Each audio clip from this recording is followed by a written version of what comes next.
йду на країну, яку покинув так давно. Цілую, ставши на коліно, своє полкове знамено. Дивлюсь на нього я востаннє, у нез'ясованій журбі, всю кров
Прийшли окупанти до нас в Україну, форма новенька, воєнні машини, та трохи поплавився їх інвентар.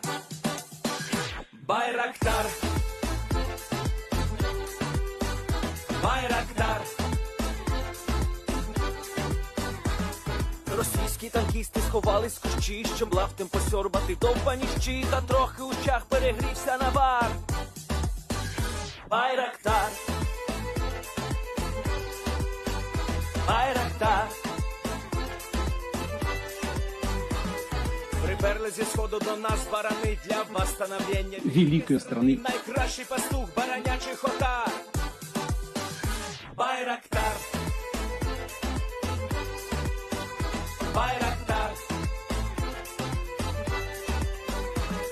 Їх доводи всяке озброєння різне, потужні ракети, машини залізні, у нас на всі доводи є коментар.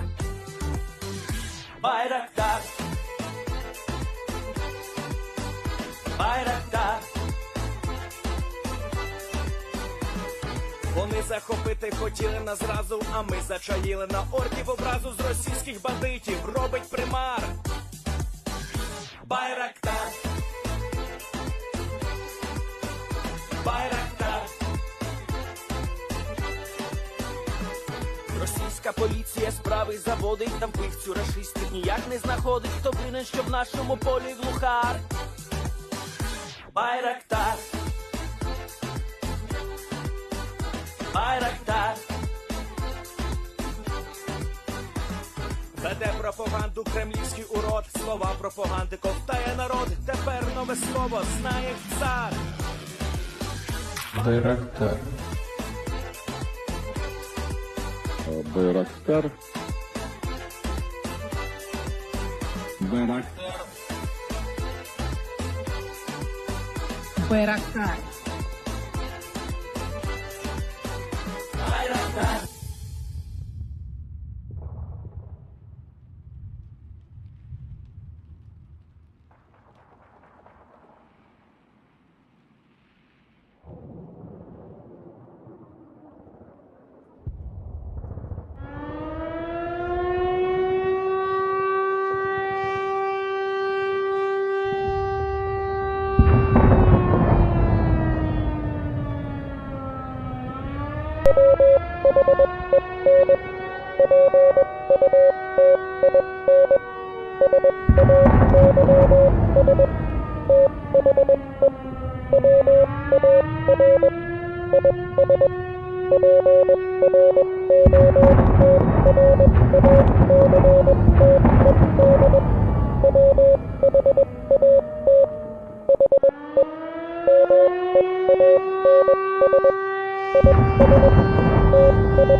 Yes. The Lviv Spring Army sends its regards.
everyone, I'm the Enforcer, and I'm accompanied by Enforcer Matt.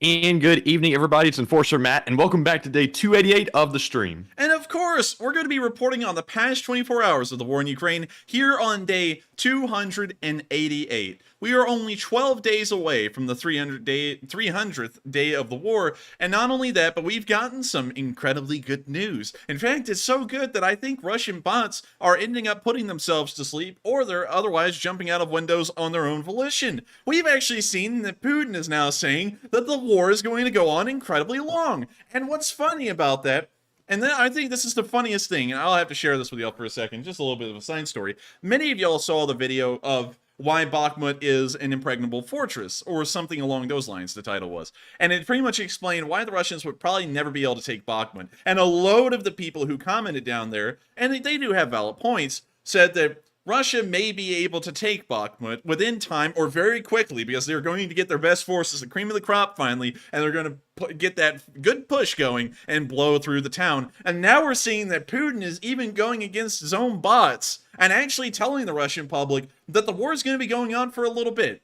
Now, real quick, let me actually pull this up for y'all because I forgot to include it as a snippet. So let me find the exact article I used. So Putin... protracted war. And let me make sure to go find it. I spelled Putin terribly wrong, but he doesn't really deserve his name being spelled right. So, I know that the New York Times and mainstream news as a whole is not the most trustworthy thing on earth, but you can't really get paraphrasing wrong. And especially when you're taking direct quotations from what he said, because we haven't been able to find a translated clip of his address, although we have seen it. And so let me guide y'all through a couple of things that I found incredibly interesting in this article that shows that the Russians are having some very bad problems behind the scenes, and also something I went over in a video today. But hold on, let me scroll down real quick and let me find the exact number.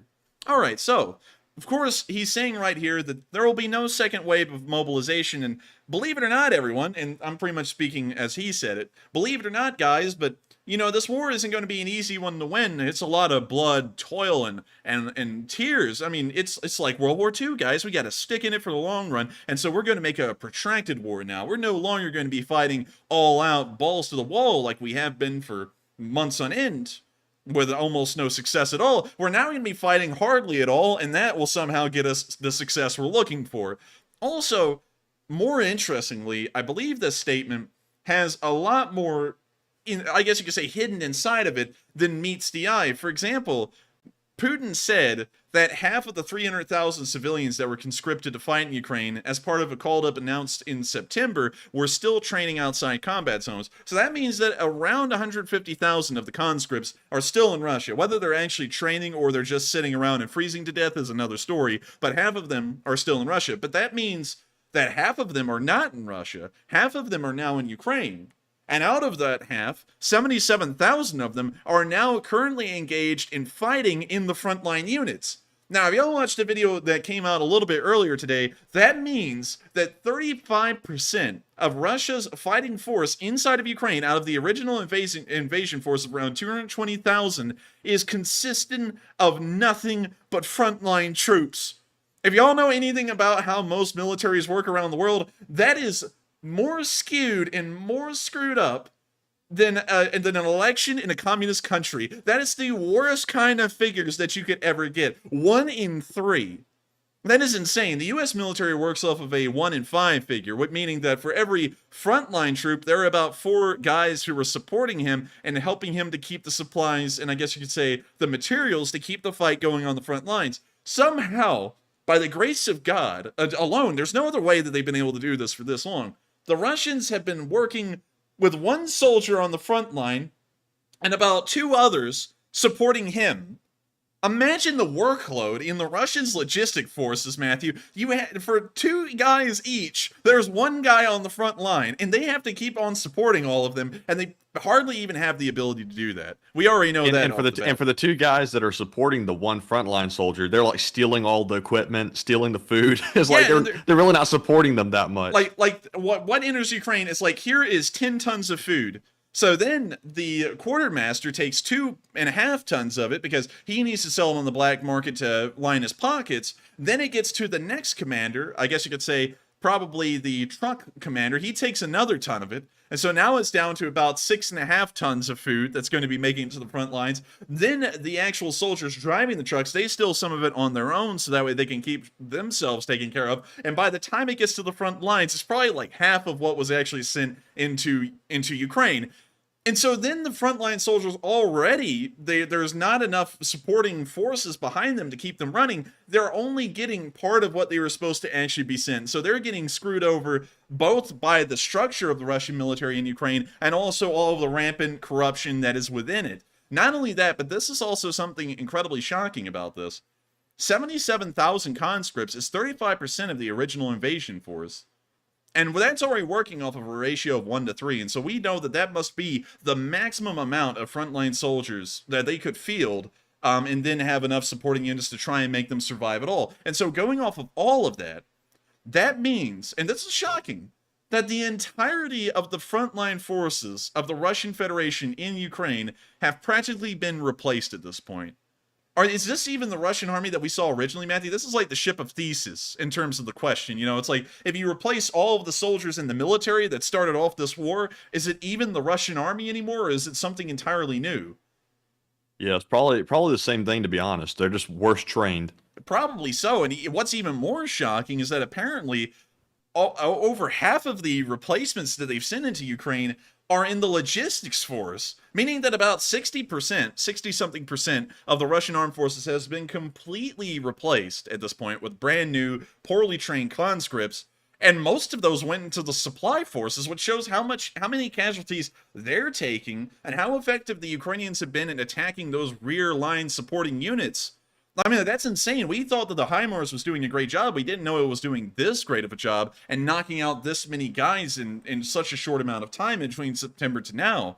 And so it's insane. It's honestly unbelievable to think the Russian army, first off, has such a weird structure. The pyramid is just all screwed up. You know, in terms of supporting units for the frontline units, it's just all messed up beyond belief, out of ratio compared to any other military in the world. And not only that, but they've had to replace a lot of those supporting guys because they've also been wounded or killed as well.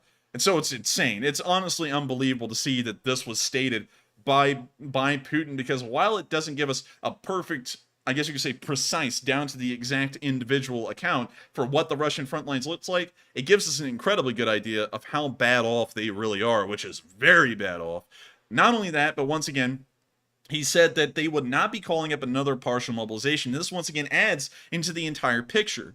Look at this, for example. This is the front line. It spans hundreds of miles. The front line in between the Zaporizhia Reservoir, or I guess you could say the Novokakhovka Reservoir, and all the way up to the Russian border is still about 650 miles at this point. And to move along an area just a couple of hundred yards wide and a couple of hundred yards long in the Bakhmut region, they are taking 500 soldiers killed per day on average, along with an additional 1,200 wounded.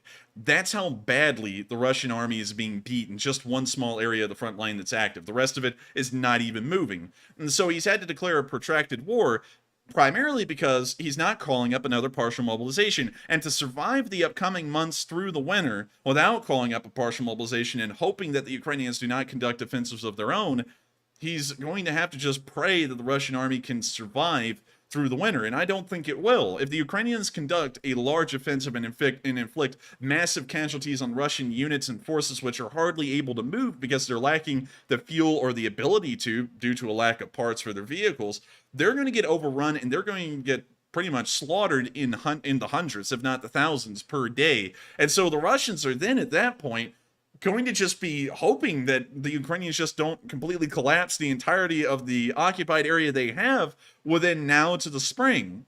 And so it's looking very bad for the Russians, especially based off of this statement today, and also going off of Putin's announcement that there wouldn't be another partial mobilization.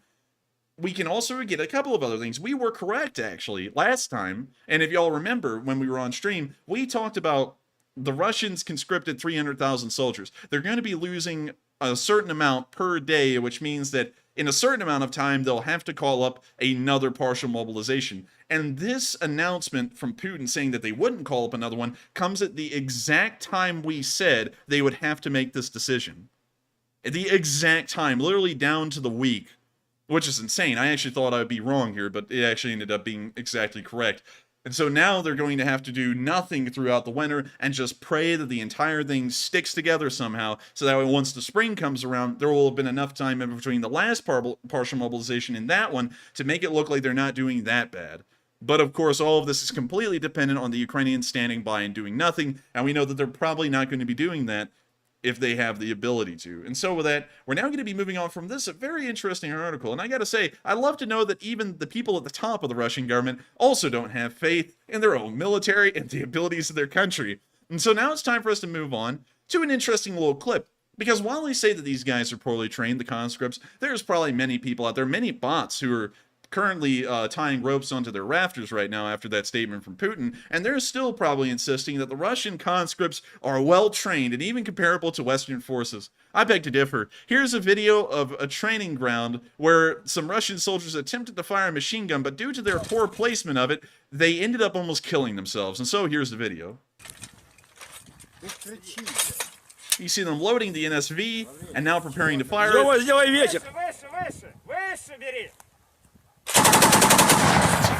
Oh my gosh. Dang. What the hell is that noise?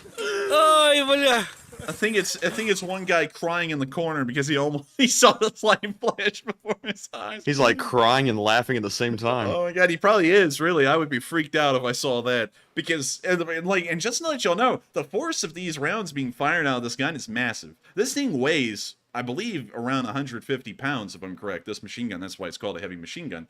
And and now that I've gotten that Tommy gun, Matthew and me can tell y'all that while the thing doesn't look that big, that thing weighs 40 pounds at least. It's insanely heavy. And this thing is way heavier. The thing's made out of nothing but solid steel. And so, for the force of that round to push that guy back and the gun on a tripod as well, you can get an idea of how close they were about to come to death if he had just laid down on that trigger a little bit longer and started to spin on the ground. Some people would be missing their ankles, like LeBron James was on the court.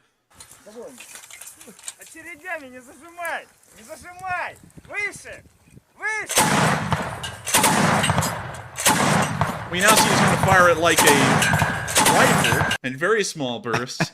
And with that, that's the end of the video. And I gotta say, it's good to know that they are that poorly trained, because while you can, every once in a while in a firefight, hear that the Russians are laying down a large burst, it's probably just some guy like Ivan here who's laying sideways on the ground with a tipped-over machine gun, and he just hasn't let go of the trigger yet, and he's shooting into the ground.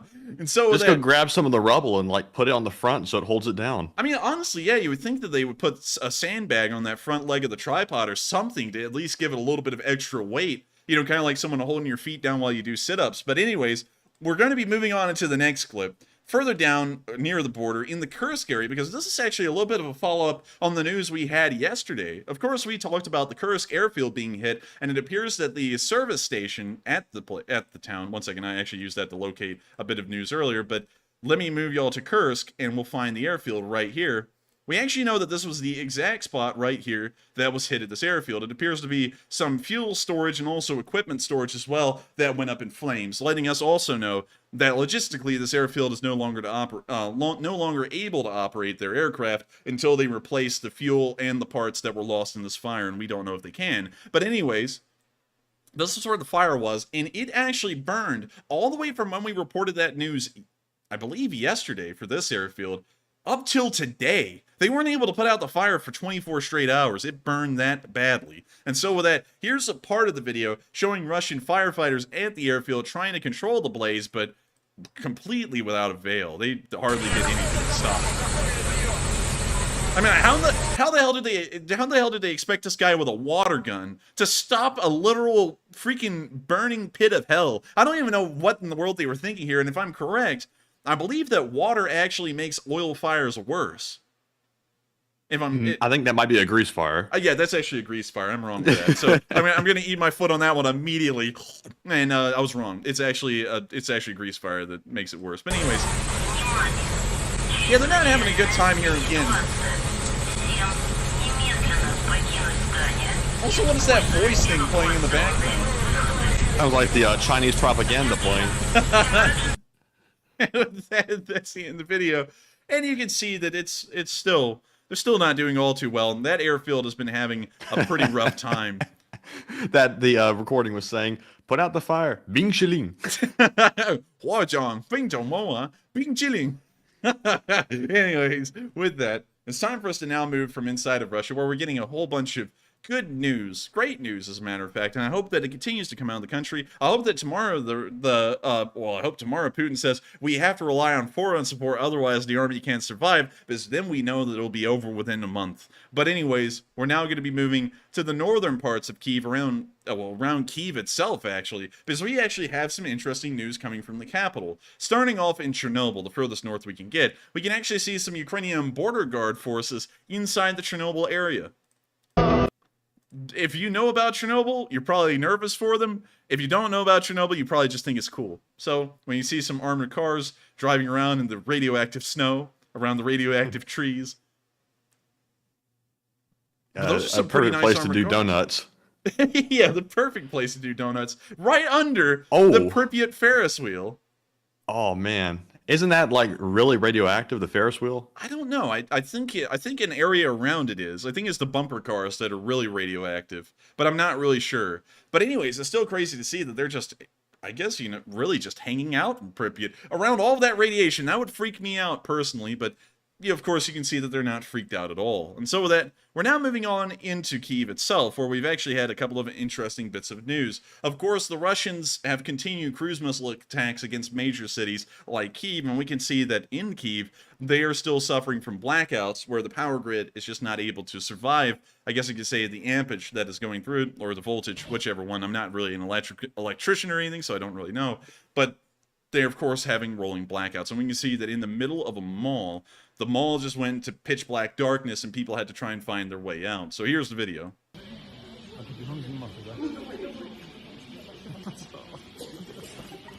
We see people are still shopping, actually. A testament to Ukrainian collective calmness. Also sounds like store alarms are going off. Yeah, I was about to say the same thing. But that's the end of the video, and I got to give a huge credit to the Ukrainian citizenry. They are dealing with this much like Londoners dealt with the Blitz, and they're doing a great job at keeping calm and collected, and of course, the cliche, carrying on in the middle of adversity, like the power literally going out in the middle of a mall. And so with that, we're now going to be moving on to the next clip, because of course, blackouts aren't the only things affecting Kyiv. With missiles still raining down, buildings are still getting hit. People are, of course, unfortunately getting buried in the rubble and killed. But luckily, the firefighters were able to save one dog. We don't know how many people they were able to save yet. We haven't gotten the numbers on that, but we did get a video of them being able to save a single dog and making sure that it doesn't suffocate from all of the smoke that it was inhaling. It was a sweet little video, and they were doing the best they could to make sure the dog ended up being okay. And so with that, here's the video after that sounded like chalk, like fingernails on the chalkboard. So with that, here's the video.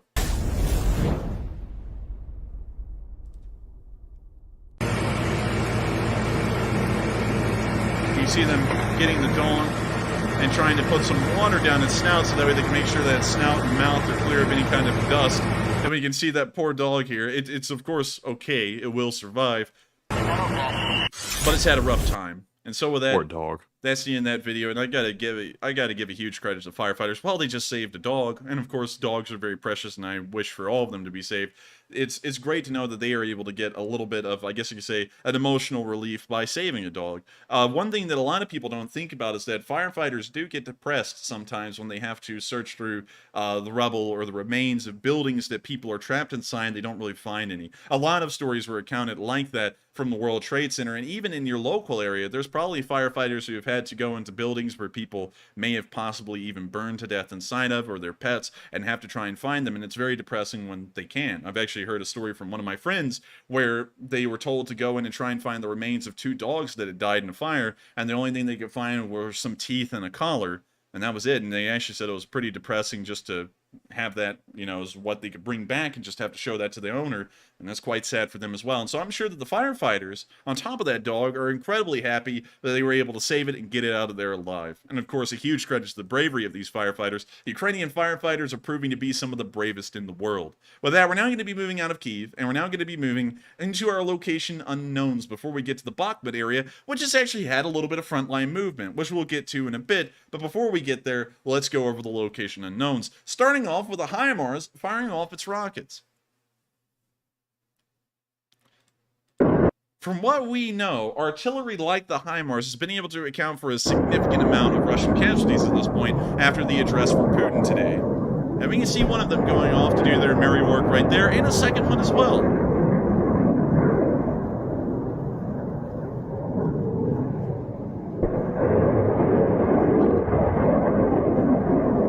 Just look at him go.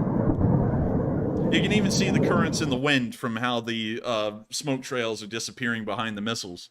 But with that, that's the end of the video, and it's great to know that the Ukrainians are still using these HIMARS, and they're still readily supplied to the point that they're able to use them to a large amount, so that way they can still inflict massive casualties and supply damage onto Russian forces to make sure that they are in even more of a worse situation than they were to begin with. We're now going to be moving on into the next clip of Location Unknown News, where we can see some Ukrainian soldiers playing football. Now, these guys are not Gareth Bale or anything similar, but they do play a pretty good game of it. Also, my American viewers are probably confused. In Europe, well, everywhere in the world, but here, they call this football. But in America, we call this soccer. I don't really know why. You know, I don't even know why American football is called football. You know, because you only play football with your foot one specific time, and it's a specific role in the game, and it's not, it really is handball, if you wanted to have a more adept description of sport. Anyways, here's some Ukrainian soldiers playing football.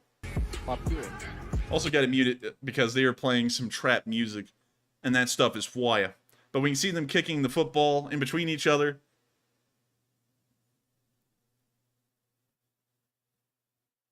We see this guy, he's going for the goal, and it's down the street. We didn't even get to see it. It literally disappeared in a frame. And so that's the end of the video. And it's nice to see the Ukrainians are still having a little bit of fun out there and kicking around the good old football. We're now going to be moving on into the next bit of news. The next bit of Location Unknown News, where we got to see the inside of a Ukrainian BTR as it fired at the Russians. We didn't get to know if it was a BTR-4 or a BTR-82 or anything similar, but we did get to see the inside of it, which was pretty cool.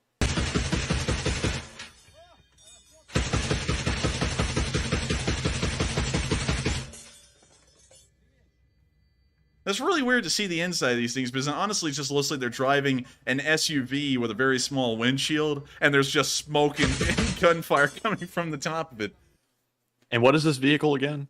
This is a BTR, but we don't know exactly what kind. It could be, it's most likely not a BTR-4 because the windshields are actually quite big on it. It's probably something like a BTR-82, which the Ukrainians have some of, and we can see a picture of that right here. Oh, so that's how it looks like on the inside? That's crazy. Yeah, that's pretty cool. It's just a giant open, like, car pretty much on the inside of it. And it's also really neat to see one of these things fire. We don't get to see a lot of footage of, I guess you could say, non-BTR-4 vehicles firing, but we did get to see one here, and that was a pretty cool look at the inside of it. And so with that, we're now going to be moving on to the next bit of Location Unknown News, where we got to see the Ukrainians have now been provided with a French-made mortar. This thing is called the Mo 120 RT 120mm heavy mortar. And real quick, let's actually see if we can get some real quick information on our Mo. So Mo is actually pretty chunky. Actually called a heavy mortar. I don't think they should judge them like that, but they are. We can actually see the thing is carried around like a small trailer. That's how heavy the thing is. And it's also got a freaking massive base plate to the thing. That thing is huge. Also, let's try and get a little bit more statistical information. Can we see some Mo pictures? Yeah, oh, that was a good one, Matthew. We are going to see some more pictures. But let's see here. The shell is 41 pounds. A single shell fired from this thing is 41 pounds heavy. It's a 120mm NATO mortar round. It is wheeled. It also has a range. Wow, good lord, a range of nearly 8 kilometers or 13 kilometers with a rocket projectile. Dang. So actually quite far. It's a very far hitting mortar piece. And we can also see a picture of the French using this here in the desert. I don't know what country. I would say this is probably Iraq, but the French also operate in North Africa as well sometimes. And so that may not be Iraq. It may be North Africa. I can't really say for certain. But still, quite the heavy hitting piece of equipment right there. And also, ooh, look at that.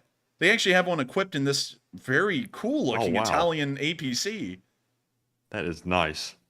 I want to know what kind of APC that is. That thing looks pretty nice. But sadly, it doesn't give us an answer. We can see some more pictures of it here. We can actually see the rifling inside of the mortar. Really cool. Looks like the James Bond, I guess you could say, like, intro. Of course, all of them do. Everything that's rifled kind of looks like that. But still, very impressive piece, and something we've never heard about the French providing. And I think this is an important moment to say this, is that you cannot always be certain on what a country has sent in support based off of the public announcements. And that's something that I see that some channels fall into the pitfall of, is that they act like unless if it's written, they aren't providing it. And a lot of people have believed that for a while, and I did as well, especially on the Israelis, until we saw that they had actually provided some armored cars, at least, that were being used in the Kherson area during its liberation, which showed that we don't always get a clear picture just based off the written reports of what's really being sent over. And we never heard about this 120mm mortar until today. And so a huge credit to the French, who are continuously supplying the Ukrainians with stuff we don't even know of. And here's the pictures of it in operation. And that thing is pretty beefy looking. That's honestly like World War I-esque in its style, but still an impressive piece nonetheless. And so with that, we're now moving on into the next bit of Location Unknown news. This one's actually the one y'all are probably all looking forward to, which is the Russian casualty report. Once again, the Russians are having a tough time with things. Another 540 soldiers lost today, bringing the number up to almost 93,000. At this point, probably while the stream is running, it has passed 93,000. We can also see that another 4 armored personnel carriers were lost, 21 supply trucks, an exorbitant amount, especially for a normal given day, 6 tanks lost, 8 artillery pieces were lost, and also 14 drones were destroyed as well. And so the Ukrainians have actually been able to inflict a very large number, especially in terms of vehicular losses today, than any other day that we've seen so far. I guess you could say the fatalities that the Russians receive per day is largely kept average, although very high as an average of 540 per day.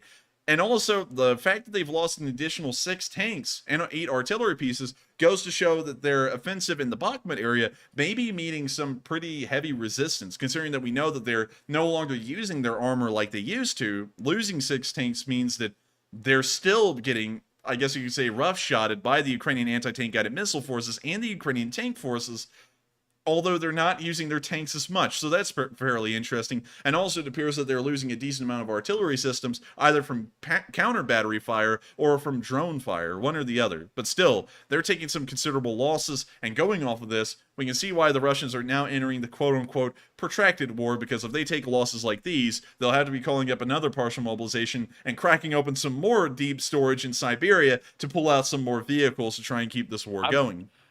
I wonder if the Ukrainians are taking the UAVs down with, the drone gun, or are they like hitting them down with other drones? How are they doing that? Do we know? We don't really know for certain, but we do know that the Gepard is shooting down Shaheds. We did hear about that in the Odessa area. And we also heard that they may be using sometimes Stingers to shoot them down and other kinds of manpads. I don't think I've got to be honest with everyone, we haven't really heard enough about the anti-drone gun to ever show it was really effective. And we actually saw that the Russians tried to use one of them once that was captured, and it didn't work at all. So from what we know, the anti-drone gun, while it's effective here and there, it's not really seeming to be all too effective, because now we largely see videos of Ukrainian soldiers going out to hunt drones with manpads instead of with the anti-drone gun. So, of course, that's all circumstantial information. It's largely based off of assumptions from what we're seeing on video footage, but I don't think the anti-drone guns are all that effective compared to everything else. And so with that, we're now moving on to our last bit of Location Unknown news, where we can see some Ukrainian soldiers, well, more like a Ukrainian pilot, whipping out some high-quality dance moves. And let me mute this real quick, because, YouTube's like that. But we see them dancing here. It looks like they're having a fun time, right by their Mi-24. And you see him doing like a zombie thing, and also dancing right by the rocket launcher. We can also see him flying by a guy in the field who just threw up a salute, and that's the end of the video. And that's what the Russians are losing to, is to these silly little fellows inside of their attack helicopter. Imagine getting obliterated by these guys. I would honestly think it's hilarious, and I think it's great that their morale is incredibly high. And it also shows that the Russians, while they're serious, very serious, you hardly ever see the Russians joke at all or even have a good time on camera, because they're so concentrated on just trying to keep this thing alive for them and not just completely lose. The Ukrainians in the meantime are dancing, having laughs, joking around, and they're still obliterating Russian forces every day, and the Russians can't do anything but cry. And so to all the Russian bots who might be watching right now, cry about it. We're now going to be moving out of the Location Unknown news And we're now going to be moving into the actual front lines. And something interesting we saw today is that apparently the snow has begun to melt in the Svatove area, because we actually got a video outside of Svatove, one of the rare ones we've ever gotten over the past week. And it appears that the snow has completely disappeared. And so it may have actually melted, and now the ground conditions are completely abysmal, especially for that reason. But before we get to that little interesting video of another Russian vehicle being destroyed right outside of Svatove, let's take a look at all of the polls that we've thrown up, because a lot of y'all voted on them. Loads of y'all have actually voted on them tonight, and I want to see what y'all are thinking on these certain prompts. And so with that, what do we got, Matthew? All right, so let's jump into the two polls that we currently have. And the first one said, do you think that Putin didn't realize that the war would be, quote unquote, protracted until today? It looks like 40% said yes, he just realized it, 12% said not sure, and 49% said no, he's known the score. Now for me, I've got to say 100% he has known the score the entire time, but now he's having to recognize it publicly for some reason. Either there's unrest in Russia that's causing him to have to recognize it or something. But it's definitely not his preference to make it public that it's going to be a long and drawn out war, because it was only supposed to last, what, a week, a couple of weeks, or a month or something like that? 3 days. Yeah, 3 days. So it definitely didn't go to plan. So if he's just now realized that, he's a little slow. But Enforcer, what say you? I would say that the reason why he's saying it's protracted is so that way he can try and get the public into the mindset that there's going to be long, so that way they're not going mental here in the next couple of months when there's still no progress being made. And I think he's trying to get them mentally geared up for that, because we know, we've seen it forever. It's not going to be a quick war. And there's, of course, probably some people, oh, wait until they really pull out the forces. They haven't been trying for 9 months. Like, I know that there's people out there like that, which is hilarious at this point. But I think at this point, he's just trying to get them mentally prepared for the longest war that we'll probably ever see in this earlier part of the 21st century. Also, I don't find it shocking at all that he says a protracted war. I believe we actually gave that. And if someone could go back to that stream and look at it to see if we did say it, I said there would be two options for the Russians. Either they would have to call up a partial mobilization at this very time right now, or they would have to, I guess you could say, fight a lot less and really just stagnate the front lines and make this area look like Donetsk and Luhansk did in between 2014 to 2022. For some reason, I thought it started in 2021 right then. That was weird. Anyways, that's what we were saying back then, and correct me if I'm wrong, but I think that's exactly what we said, and we can now see that they're doing it. So it wasn't shocking at us at all, at least if I'm remembering it correctly. We predicted this about a month ago or 3 weeks ago, and so I'm not surprised at all. It's just hilarious to finally hear them say it, and that admits that the Ukrainians have already won, and the Russians are now just trying to drag out their inevitable defeat. And so with that, I hope we addressed that poll fairly well, and let's get on to the next one. All right, and the second one said, do you accept Putin's statements that he will not order a partial mobilization? It looks like 88% said no, he's lying like usual, 5% said yes, he won't order another one, and 8% said not sure.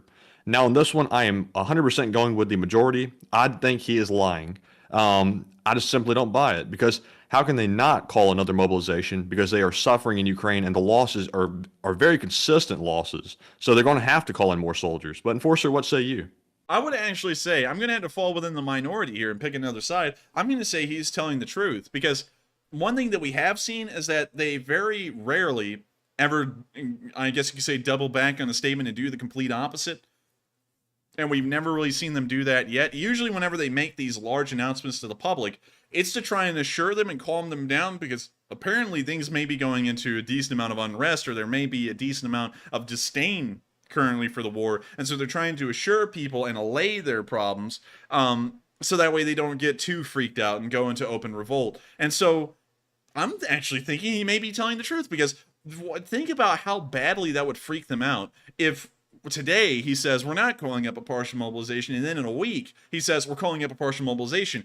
That would make the problem a lot worse. People would literally be killing each other in the streets at that point, because they would have been completely double-crossed and lied to, and there would be the fears going through their head that things just went that badly over the course of a week, that it went from no mobilization to there is one. People would be wanting the war to end immediately. People would be fleeing the country again. It would be absolute chaos and panic if he did something like that and just completely reversed his statement right after he said it. So I think at this moment, he's telling the truth. That is not to say, however, that he will not call one up, because the word she used today was that they wouldn't be calling up a partial mobilization for now. That's the important now you wordage. see, he could be being really tricky too. He said not a partial mobilization. He didn't say a full one was out of the picture.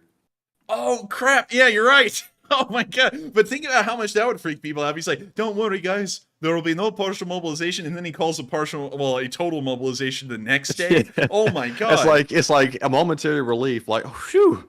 Okay, it's not a partial mobilization. It'll be a full. Oh, God. That's like that just went really sideways. That's like Putin saying, we're not going to nuke Ukraine. We're going to nuke the world. Oh, God. It's like everyone would be freaking out. But honestly, that's what I'm thinking. What do you think about that, Matthew? I mean, I personally think that he's got something else up his sleeve. He's definitely not being honest. Honestly, I would lay odds he might call a full mobilization because they're not improving over there. They're getting pushed back pretty hard, even though they are sort of slowing down Ukraine's momentum a little bit. So, I mean, I would definitely say there's going to be some kind of troop mobilization of some sort coming very soon. And I would largely agree with that as well. But I think it'll probably be sometime around February or March of next year, once they kind of like sit out the winter long enough and hope that nothing happens. And then I think they'll probably try and do something then. So with that, I hope that addresses that poll. And do we have any others, Matthew?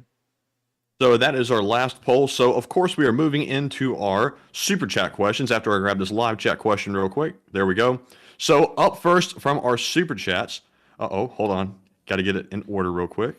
There we go. Somehow I got out of order. But first up, we have... yes, we need one of those too. But up first, we have a $50 donation from Panama Floyd, who is a channel legend, of course, who says... Please tell the tale of the LSA. I tried to explain it to a newer member, but I think I screwed it up. It was all about leaf spring suspensions, right? Yes, it was. And thank you so much for the support, Panama Floyd. And let me tell y'all the story of the greatest community ever and how it started, the Lee Spring Army. So way back in the day, it was actually not the 15th day, it was somewhere around the 30th day from our records keeper, Hiveland Tuff, who actually told me and went back and found the exact timestamp for it. We were looking at a destroyed Pantsir burning in a field in northern Ukraine, somewhere around Chernihiv, and I said, oh my God, it's using leaf spring suspension. That's antiquated. Like, who in the world uses that? And everyone in the live chat was like, you idiot. Like, leaf spring suspension is used all the time still. Like, you don't know anything about suspension. I got flamed for that. And honestly, I deserved it because it was totally wrong. Leaf spring suspensions are used on a lot of stuff still. And so the next day, the stream started and the flaming continued. Like, everyone was still into flaming on that one thing. And then someone was like, dude, like, with how many people are obsessed with this, it ought to be the Lee Spring Army. And so I was like, we were watching the live chat at that point. I was like, hey, that's actually like pretty cool, like pretty funny in a way. It ought to be the Lee Spring Army. And so that's how our group became known as the Lee Spring Army. That's how everyone got to become the Lee Spring Army and the Lee Spring Army soldiers, is by pretty much those events that happened over, I think, day 30 and day 31. And so if y'all were ever wondering where LSA and the Lee Spring Army came from and why we have that name, it's because of that. And it just stuck. And no one's ever changed it since. And I don't think we will, because I think it's really cool. I think LSA is a great abbreviation. It looks really neat. We got people complaining about it, the internet, well, really just one channel, but we got one channel complaining about it because people are spamming it all over. And I say it's great. I like it a lot. And so with that, I hope that does address that fairly well, and thank you so much once again for the support, Panama Floyd, and I hope everyone enjoyed the story of the origin of the Lee Spring Army. And with that, we are on to the next one.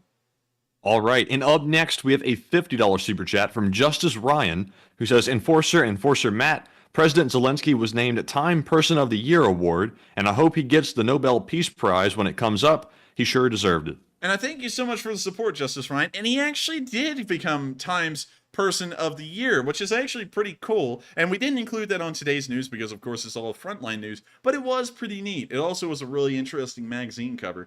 I don't know if he will get the Nobel Peace Prize, but usually, for some reason, I think if I'm remembering this correct, Matthew, becoming Time's Person of the Year and also getting the Nobel Peace Prize are usually just interlinked with each other, kind of in a way.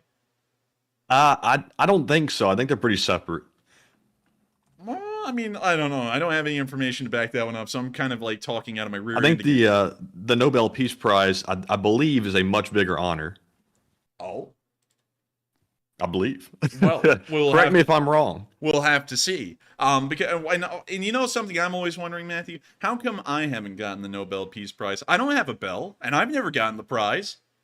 You sound like a particular president.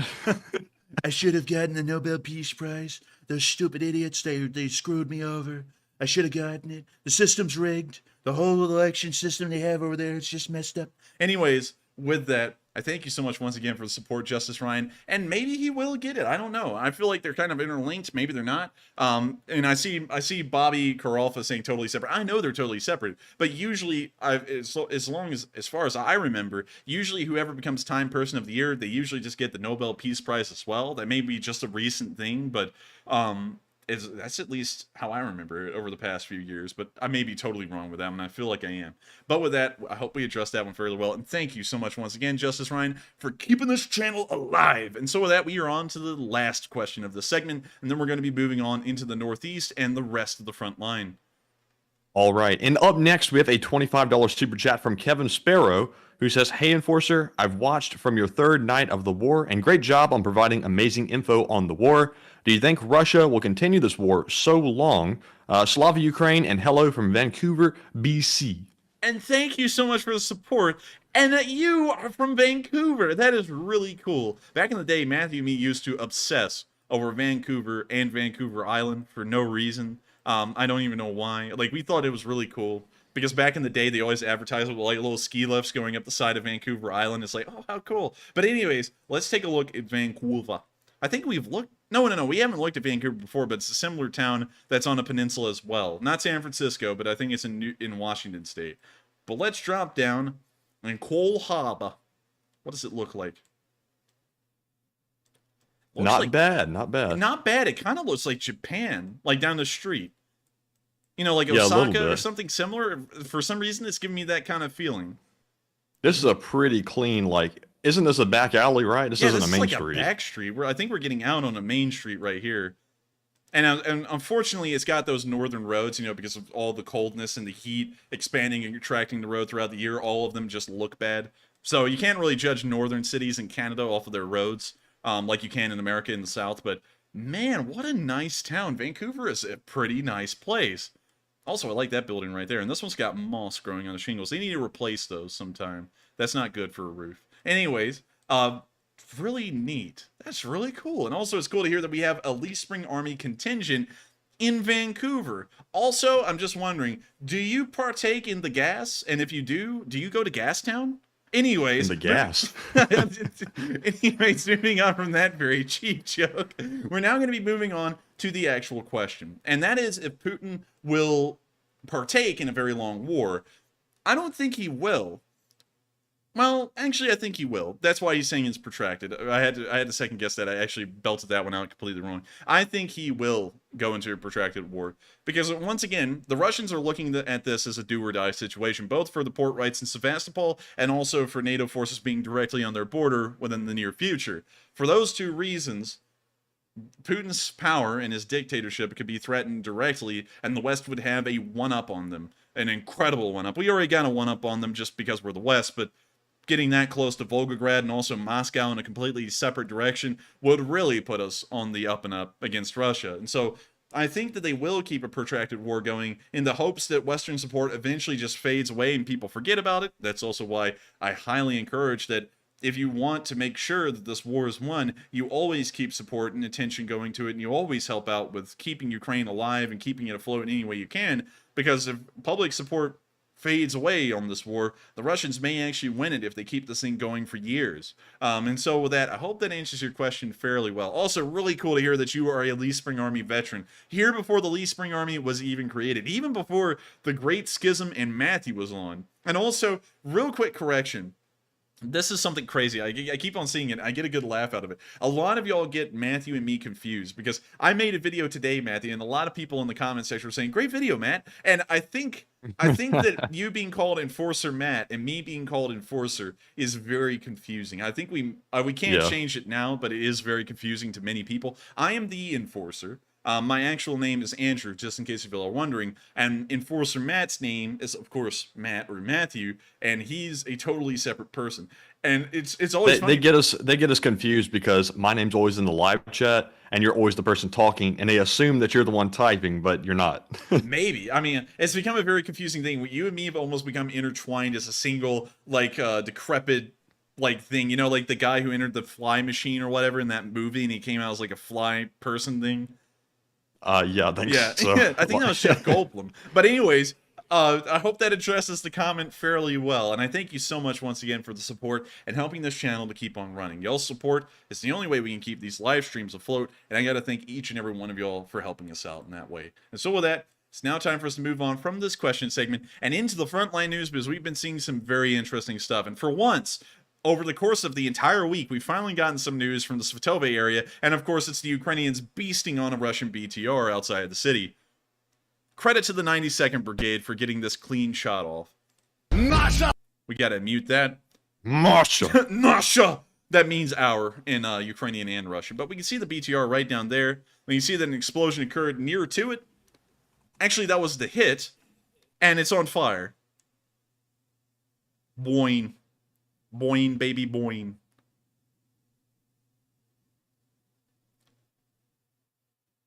That thing is burning quite nicely.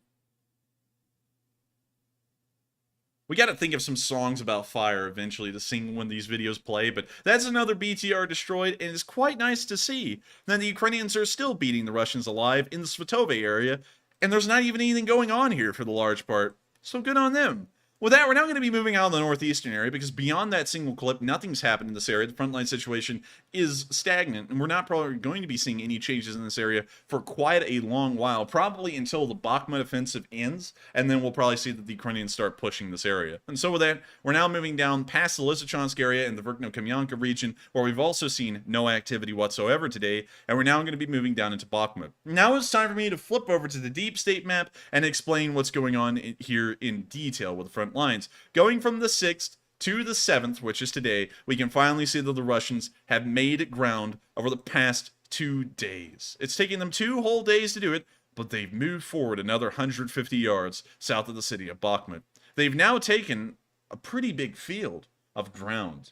Very scary when you think about it. The Russians will probably make this a massive victory and a success, but the area they've taken is this large field right here. It's right on the bottom of the hill to the southwest, which is right over here as well. And it looks like they might actually be trying to make it past this small lake and on into the town of Bakhmut itself. They're getting quite close, actually. However, the problem is that it took them 2 days and about really in this specific spot, probably 300 dead to make this push. So I don't think they'll be making it into Bakhmut anytime soon. We also saw that they made a little bit more ground in this area as well. Oh my god, they took a building. Oh, and let's take a look at what building that is specifically. It looks like that one. Let me check that again real quick. Yep, it's that one. They took this large storage building. I think that's a truck, like a cargo distribution center. But they took it, and they also took a little bit more ground on the chicken tender. And let me show you all that here again real quick. Boom, they took that. So it looks like they finally moved past the killing field, and they've moved into the tree line right here. So they control this little area right here, and there's a small little thing. Actually, that's just a break in the trees. It looks like a small building. But they've now made it into the tree lines, and they're still fighting on the chicken tender, but we can see that their progress is incredibly slow. In fact, they're only moving about 150 yards in each area. And if I pull out a ruler, and we measure this. Hang on, back up. All right, so we measure this area right here. Let's measure it with a ruler. It's about 600 feet. They've moved forward about 600 feet on the chicken tender. They moved, let me check this area again. Okay, so they literally just moved the length of a building right here. We don't even have to measure that. You can just see it. And then in this area, right here is south of Bakhmut. They're right here. And they move forward to there. So at the farthest, they advanced a whole kilometer. Not bad in that area. But of the rest of them, you gotta think, they're taking 500 killed a day, 1,200 wounded, 1,600 wounded maybe, and they're only making it about 600 feet and maybe 400 feet in most directions, And they finally made a landfill kilometer in one direction right onto the city. And so I don't think we're going to be seeing a lot going on in this area. And on top of that, the flanks, which are the most important part of this battle, are completely stagnant again. Once again, it appears that the Wagner group learned their lesson in the Krasnohora area and have not attempted another push through the open fields leading up to that village. And so we haven't seen anything going on in that direction of the front line. And further south in the Andriivka and Kurtamivka regions, we've also seen, once again, no frontline movement over the past 24 hours. They're still getting pinned down in this area by Ukrainian artillery and infantry, and we're probably not going to be seeing any movements here at all, or ever. They would have to cross this canal to try and make any movements, and we haven't seen them do that yet. And that may be because there's so many choke points of trying to cross it that they would probably take high casualties, or they wouldn't be able to supply any forces once they cross that canal. And so once again, the Bakhmut area, while the Russians are making very small amounts of progress, it's sizing up to show that they will eventually lose this battle just by the amount of losses for the amount of ground they're taking. It's a very bad equation on the Russian side. But moving on into today's news, we saw in the, I guess you could say, Krasnohora direction, that the Ukrainians are once again using rocket technicals to help themselves in that area. And boy, do they help themselves. Here's the video. When you see that they've even wrapped the truck. It's a Ford. I think a Ford Raptor. Oh, yes, it is a Raptor. That's nice. Pretty nice, actually. You now see them getting ready to load the rockets into the launcher on the back of the Ford Raptor. That is so cool, putting the rockets in the Raptor. That is like the coolest thing they've done. Man, Ford's getting some free ad placement right here. Look, that truck doesn't even budge when they launched a rocket. Let's watch that again. Also, look at that giant string they have to operate the MLRS. And it is not moving at all. Not 1 inch. That's actually really impressive. The Toyotas rock around a little bit when they fire those, but the Ford Raptor, steady as a stone. Look at that thing. I guarantee you they're fighting on who drives it. I guarantee you. Well, that's if it doesn't have a wobble of death. Because, you know, we have seen a Ford Raptor before, and we've rode in one, and that thing wobbled like hell, at least that specific one. But anyways, that's the end of that video. And I gotta say, pretty cool to see that the Ukrainians are getting Ford Raptors, and they're now turning them into MLRSs. I think that's really neat. What do you think, Matthew? You sound like a big fan of the idea. Yeah, the Raptor's a cool truck. They're lucky to have it, especially putting rockets in the back of it. Someone in America right now is not able to rig one of these things up 20 feet in the sky because the Ukrainians got it instead. Yes. Anyways, with that, it's now time for us to move on from that little video from the farthest northern area of the Bakhmut front today. And we're now moving into Kursk, where we saw that the Wagner group, which is still licking its wounds and hiding after 2 of their companies were destroyed and routed in the fields of Krasnohora, are getting obliterated by Ukrainian artillery again. We can see that the Ukrainians have also helpfully pointed out all of the Wagner soldiers with these giant red arrows. You can actually see all of them right there, and you're about to see all of them disappear. Looks like a lot of them may have done the magic trick right there of going away. We don't see any of them anymore, but the Ukrainians don't care. They're going to hit the place until they make sure that it's a fine mist. David Blaine ought to watch out. His career might be in jeopardy.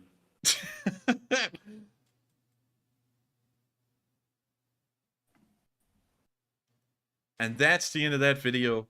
But in case if any of y'all ever just have an animosity against the Wagner group because of all the atrocities they committed, and you wish bad things upon them, well, there's the video. And so with that, we're now going to be moving on into the next part of the front lines. And also, what's funny, Matthew, is that someone's going to say, those guys are real people. They have feelings too. After we've watched the Wagner group commit thousands of individual war crimes, one after the other. So with that, we're now moving on into the other area of Kursk, where we saw that the Ukrainians have also destroyed an ammunition store that was very close to the front line with some very direct artillery fire. And so, here's the video. І треба було цілий ранок сюди ящики хробачні стаскувати. Ooh, wow, that was big. And now we can see it going up. Roasting. A cookout. Also, this video is brought to you by Cookout. I'm just kidding. But anyways, that's the end of that video, and it's nice to see the Ukrainians were able to hit another ammunition store so close to the front lines. And the Russians were so close to actually making some kind of progress there, but then they were so far away, right after that wonderful fireball. We're now going to be moving on into the next bit of news, further south to where the Russians made their ground today, where we can see that the Ukrainian soldiers were shooting some RPGs at them as they made their advance. And so here's the video. Готовый! Давай. We can now see him moving forward, and a firefight just began like rain falling to the ground. We can now see him firing off his RPG and running back.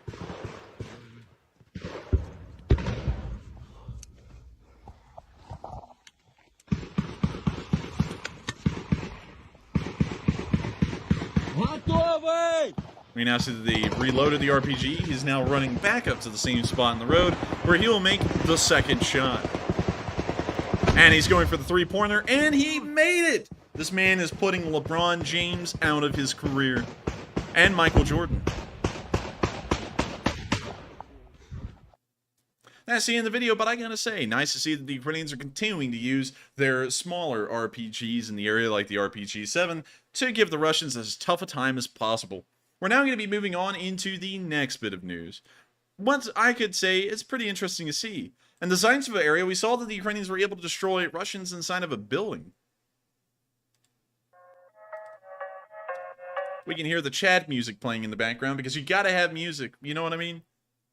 Honestly, I don't like music in videos, but we can see the Russians waddling around their little checkpoint building that they have with the Russian flag flying right over it, so that way the target is highlighted for the Ukrainians. And we're about to watch that building disappear. Wow. Magic. This must be the black magic and wizardry that the Russians are talking about. You see, the Ukrainians have an innate ability to just make buildings wipe off the surface of the earth. It's really unbelievable to see what they can do if a Russian's inside of a building. Them and the building are gone.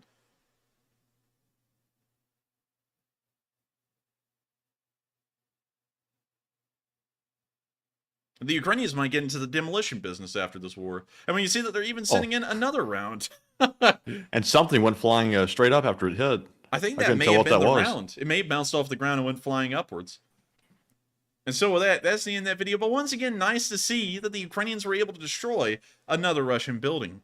We're now going to be moving on down to the farthest south part of the Bakhmut line, where we also saw that some American volunteers came under some more heavy Russian shelling. The Russians are trying to use their artillery as best as they can to wreck the nerves of the Ukrainian soldiers and the volunteers, and hopefully give themselves an upper hand through those means, but it's still not providing them with the opportunity they're looking for. And so with that, here's the video.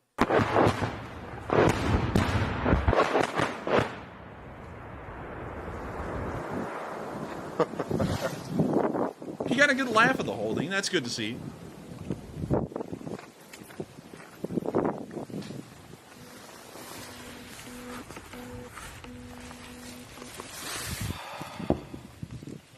Incoming. The one thing I think we don't ever really talk to you about, or tell you, is the kind of like flexibility you have to have, or mental endurance that you have to have from getting shelled day in, day out. Because that's a lot of war isn't going on assault every single day. A lot of war is this, holding ground, then moving forward, holding ground, something, defending, and getting shelled every single day. And then having to be somewhat okay with all this.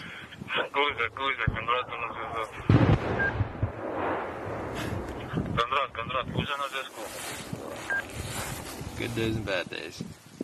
Grateful to be here. Grateful to be alive.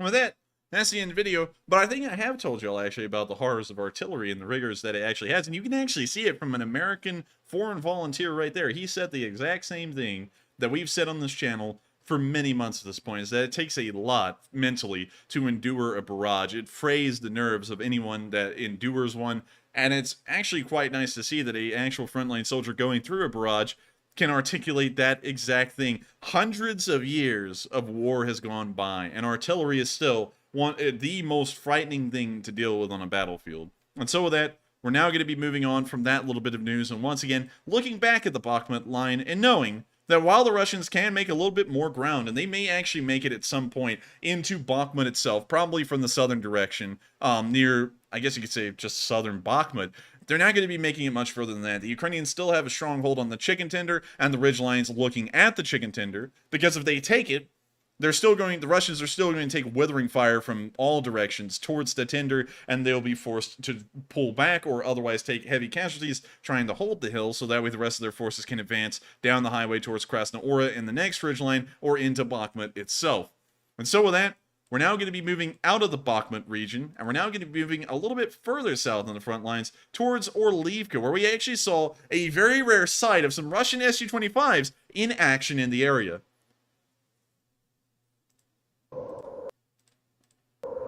And there they go. You can also hear the dogs going crazy. And wow, isn't that amazing, Matthew? We finally saw the Russian Air Force. It's like a unicorn sight. Yes, it's impressive, but you know they don't have the skill that the Ukrainians have. No, and also on top of that, we know that that's one of the rarest sights ever in the skies. Even compared to the tiny Ukrainian Air Force, compared to the Russian one, it's still almost impossible to see because they hardly fly any sorties anymore, so that way you can see something like that. So hopefully those things get hit by some man-pads or an S-300 when they're at the front line, because they hardly fly them, and that's the reason why. We're now going to be moving all the way back behind the front lines because we've seen something rare that we used to see a lot and we don't get to see a lot anymore. A lot of y'all may remember earlier on in the war, it was very common to get video footage of Russian ammunition depots behind the lines being hit, and probably one of the most famous video segments we ever did on this channel on a live stream was of the, 3 Russian soldiers that were trying to survive an ammo dump blowing up just like a block away, and artillery rounds were literally flying out of the explosion and landing around them, and they were trying to run through the whole thing, and every building was on fire. That is a video. The videos like that we used to see a lot. We don't see them a lot anymore, but this one's of a similar category, but seen from an incredibly long distance away. This is an ammo dump well behind the nets that was hit by a HIMARS, and it caught on fire. And so here's the video. You see the fire out there and the burning and the explosions in the distance. All good signs of an ammo depot that won't be around much longer. In fact, it's not around anymore.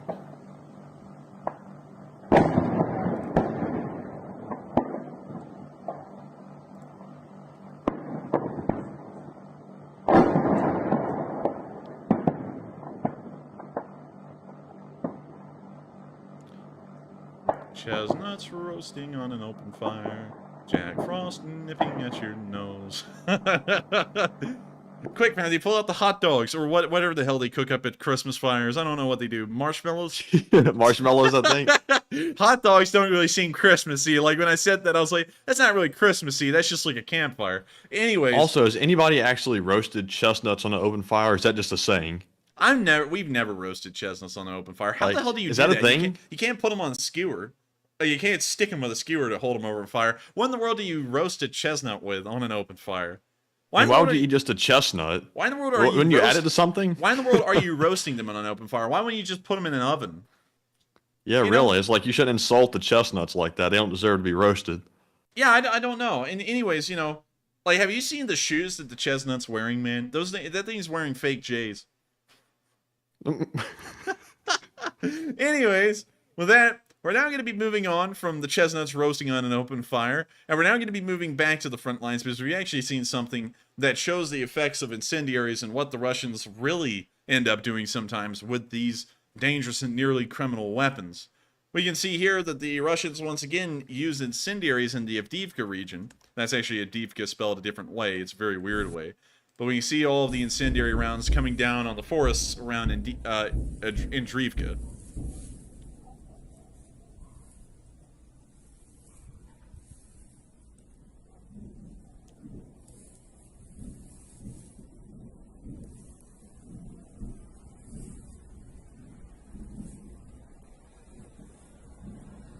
Once again, it's one of those things that's pretty. It looks like tinsel on a Christmas tree, but it's extremely deadly. It really is. It's very deadly, and especially the after effects of it sometimes are more deadly than the barrage of incendiaries itself.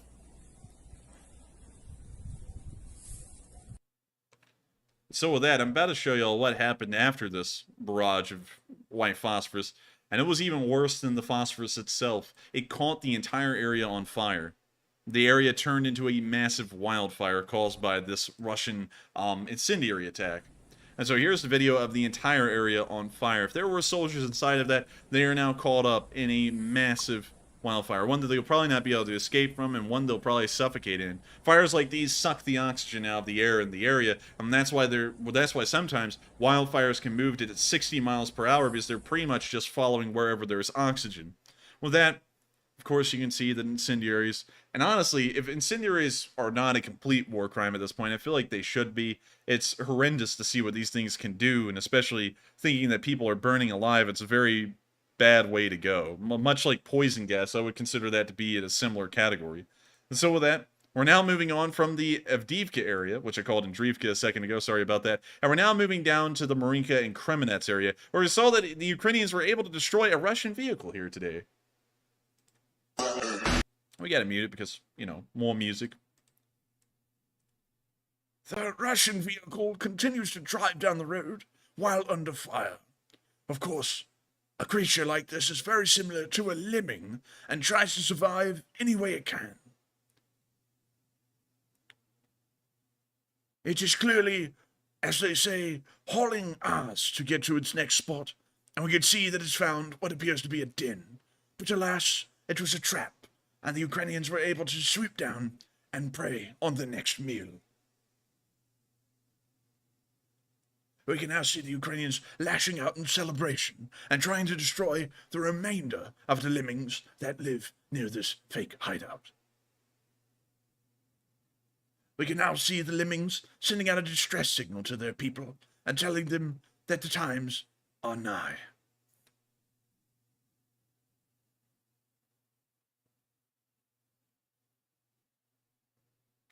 Very unfortunate to see, and it looks like the Russians won't be around for long. With that, we're now moving on into the next part of our frontline news, outside of the Donetsk area. Of course, it is mating season for the Russians, yet we do not see them going to their usual breeding grounds. We're now going to be moving on from Donetsk, and I'm going to be dropping that voice because while I was trying to say nothing's going on in that front line, that didn't really make a lot of sense in the context. Nothing is going on in Donetsk, of course, beyond the Russians getting destroyed on a normal day. And so we're now going to be moving down to the southern front, where we have seen a couple of things going on. Starting off in the area around, I guess you say, Malinivka, we saw that another Russian vehicle was destroyed.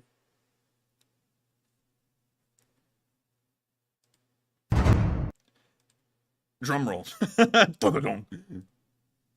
Also, we could see some raccoons down here. Trash pandas, maybe? If any of them are watching, maybe they'll get a good laugh out of that. We can now see the Russian BMPs racing their way down the road at about 45 miles per hour. Some of the fastest animals in the world, they evolved and adapted this way, so that way they could survive the predators that prey upon them and their flesh. It appears that the Ukrainians are now striking at the BMP, and it's decided to... Oh my god! It literally stopped. That looks like a ping pong ball being thrown across the table with how fast that came in.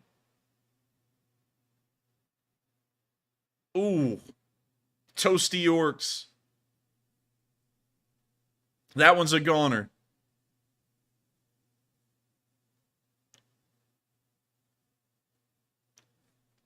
It's now burning and roasting. Of course, chestnuts on an open fire come to mind when looking at this picture. A knighthood also comes to mind to the enforcer, who's been doing this for 288 days, and has seen about a couple of thousand of these things go up into a burning ball of flames. These raccoons are pretty deadly. These raccoons are some of the deadliest animals that they can find, and they even feast upon the occasional Russian soldier whenever they become hungry.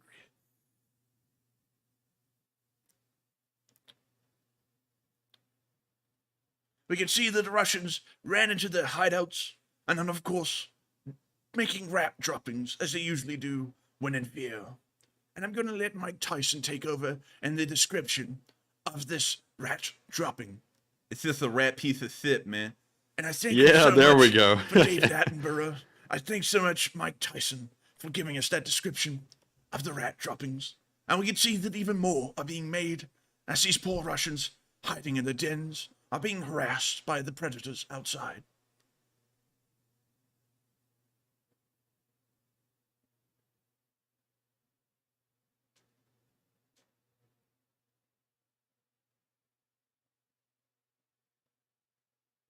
It appears that one of them is now engaging in the playtime ritual before its destruction. It has now been liquidated, and its suffering ceased. With that, that's the end of that video. And I hope y'all enjoyed that little clip of the Russians once again getting the short end of the stick in the Zaporizhia area. That's the only news we ever get from the Southern Front, is some of the most unfortunate instances of Russians getting roughshotted, to say the least. We're now going to be moving over to the Arikiv and Vasilivka area, where we also saw that some Ukrainian forces were moving through a liberated area. And it seemed like a lot of y'all enjoyed those voices. We've been holding back on them a little bit due to complaints that we get sometimes, because some people don't like the voices, but I'm glad to know that a lot of y'all were enjoying that little video segment, because I love to do voices. Anyways, here's a video of some Ukrainian forces. Of course, you can see the Ukrainian flag right there, driving through some of the liberated areas, and you can see the wreckage and damage on the side of the road, and also the occasional citizen here and there.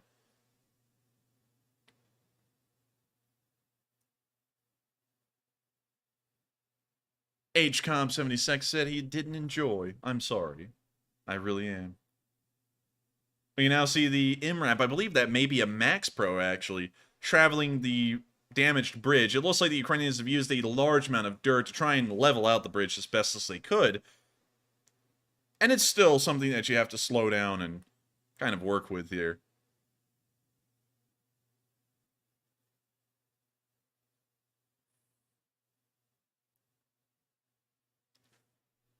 Have you ever wanted to find yourself one of the best armored personnel carriers the world over?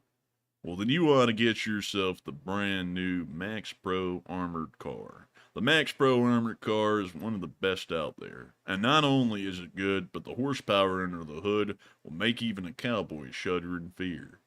Because nobody can expect a whole 550 horses is under the front of that hood. We can now see them driving through the wreckage of a village. A village that has once been liberated before, and liberated again. And will never have to be liberated a third time, because the Ukrainians are so competent of a force that they'll never lose a village that they've already taken. When driving in a Max Pro like this, the other thing that comes to mind is suspension. And with a Max Pro traveling this road, as well as it has, you've got to assume it has suspension like leather, and you just can't imagine how good that can be. We now see them actually picking up a pretty decent amount of speed, and with that, that's the end of the video, and I gotta say, it's quite nice to see them on a little jaunt, and we rarely get to see the Ukrainians on a casual drive back through the rear areas of the front. And so with that, we're now going to be moving out of the southern front, and we're now going to be moving down into Kherson, where we saw a very interesting little story. And it was actually a story of partisans that were operating in the Kherson area, and now that they've been liberated, they were able to share the stories of what they did to the Russians under occupation. And so with that, here's the video, and this is incredibly interesting. Also, of course, credit to Radio Free Europe for providing us with such an interesting insight. Also, let me try and get the graphics as best as we can get them here.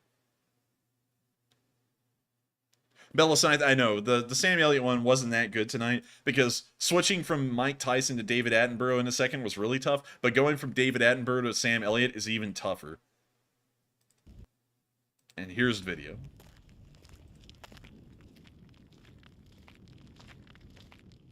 Я слышал по объездное движение техники. Это было 26 число.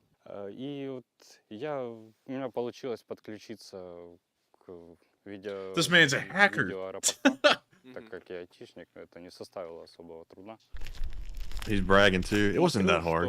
На перроне, где мы на данный момент находимся, движение какой-то техники, фонари. Увидел даже не зетку, увидел полосу. Перпендикулярную полосу на технике. Подумал, что-то не то.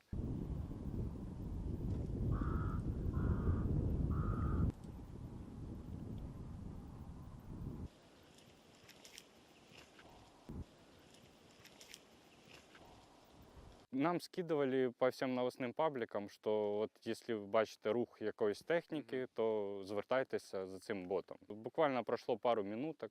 Человек со мной связался, спросил, что происходит. Так быстро, да? Очень быстро. Это было так на адреналине, что-то новенькое, очень интересное. Тем более, это все-таки на благо дела.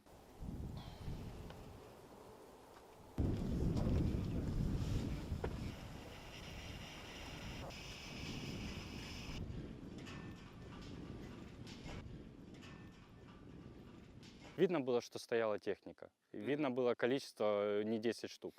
То есть вот так вот.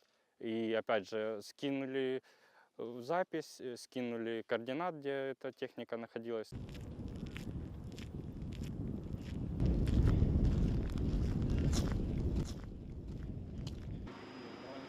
Для нас, в принципі, відкриттям стало те, яких таких, знаєте, геометричних прогресій набув підпільний рух. Тобто, якщо ми дійсно можемо сказати, що ми там запустили відсотків 10 того, що відбувається на тот, все інше це люди, які самі побачили, що можна робити, подивилися там на наші інструкції, на просто в соцмережах хто щось публікував, підхопили це і організували це в якісь рухи, в організації.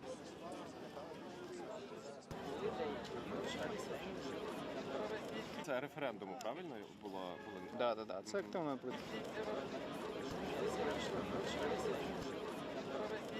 З ким ми якби активно працюємо, але не дуже верифікували, ми працюємо через Telegram.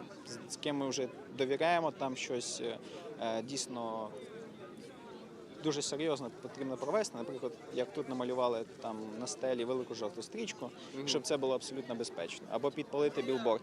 То ми переходимо в більш захищені месенджери, як Signal, Trima.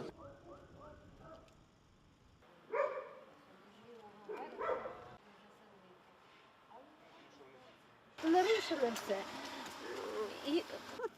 Але отак. Під другою плиткою. There's the tile where that woman kept the Ukrainian flag. That was it right there. I was wondering, like, why are they lifting up the tile for? Are they looking for snails? And that was the reason why. That is actually crazy. We found the tile. We showed that video on this channel, that one right there. Так, а він все рівно намок. Ми підемо по принципу, ти можеш чинити спротив там, де ти це можеш робити найкраще. Тобто, якщо людина могла і вміла правильно відслідкувати техніку, правильно вказати інформацію, це могли зробити. Якщо людина мала сміливість, хоробрість і, головне, могла свою безпеку убезпечити себе і вийти на вулиці, намалювати жовто-блакитні прапори, теж люди могли це робити. І водночас є ще одна складова нашої роботи, яка називається саботаж. Тобто це люди, які лишилися в окупованих містах, працювали там і працюють, і так чи інакше можуть нашкодити ворогу. Well, that's good. That's good for members not to know each other because they get rat each other out if they get captured and tortured. Yeah, see right there, they explained it. I literally said it right before they put it on the screen. Когда ты таким путем занимаешься, то ты не чувствуешь вину особо, что ты там кого-то убил или там с твоей помощью убили. Ну, когда прилетало, конечно, радовались. Все радовались, соседи радовались, все выбегали, все радовались. Ну, соседи радовались просто потому, что прилетело. А ты радовался, потому что думал, считал, что хоть какую-то капельку ты помощи внес в это все.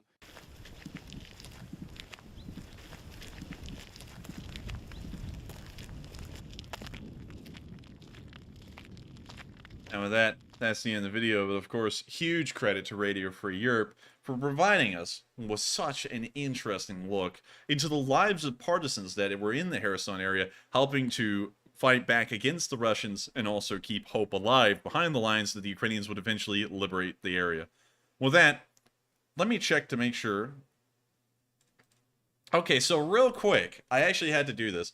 We have to travel back to yesterday because I forgot yesterday's stream that there was actual news outside of Ukraine in the Czech Republic and also inside of Britain that we did not cover. And so first off, there's actually a neat little snippet of video showing that a Czech company is starting to repair Soviet-era T-72s that have been in Czech storage and preparing them to get sent into Ukraine. I want to make sure to show these clips, although they're from yesterday, we didn't show them then, because they show that there's still more foreign support on the way, and they are getting it from anywhere and everywhere. and trying to get it up to spec where it's better than Russian equipment. And so, once again, here's another video from Radio Free Europe showing the Czechs getting some more tanks ready for Ukrainian service.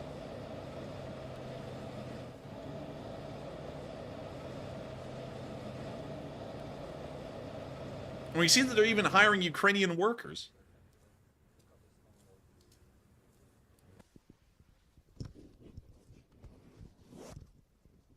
Тоді, коли ми їхали, на той час, Чехія була, там мало країн було, в яких можливо було працювати на той час.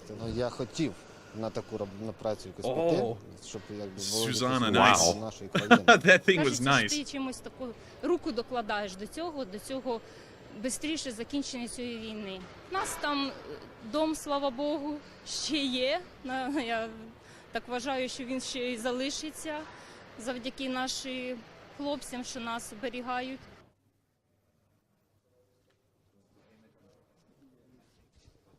You see them showing off some of the tanks. Really nice.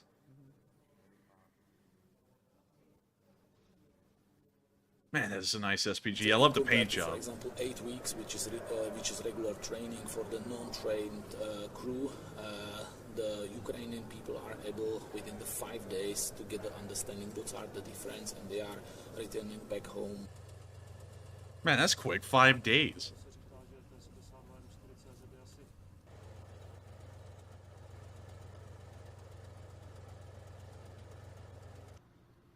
Этот танк Т-72 уже прошел модернизацию и готов к отправке в украинскую армию. Сколько занимает такая работа? От нескольких недель до нескольких месяцев. И, собственно, почему? Понятно, если посмотришь на то, в каком состоянии машины получают на заводе. Их приходится покупать буквально... Brand Man, is that the condition they get them in? Slightly used, rode gently, T-72, $250,000. I know what I got. And no wonder it takes months if that's the condition. Man, I mean, they've really done an incredible load of work if all of them look like that. That's actually unbelievable to think that they've gotten them in that kind of quality over there. По всему миру, и многие хранились под открытым небом. За это время детали с них постоянно снимали, куда-то продавали, и сейчас в отдельных случаях приходится не просто модернизировать танки, а буквально строить их с нуля. So they pretty much got a T-72 factory. It's not just revamping and refurbishing old ones. It's sometimes just a factory where they're making new ones. Wow, that is a lot of work right there. I wonder what the cost difference is to restore one versus just building a brand new one. I wonder. Also, this is an amazing anti-air truck right there. I don't know what caliber those guns are, but they are massive. They've made 4 of them.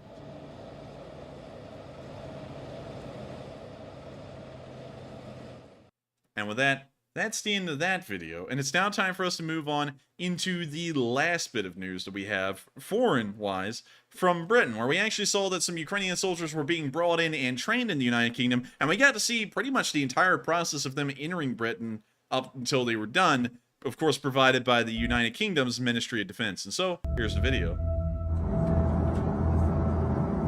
I don't know why the video quality on this one is low as well. Let me get it up to 540. Also, man, the British are rocking in style, man. They fly their troops around in Airbus A330s. I bet you they even got, like, in-flight meals on that thing. That's actually crazy.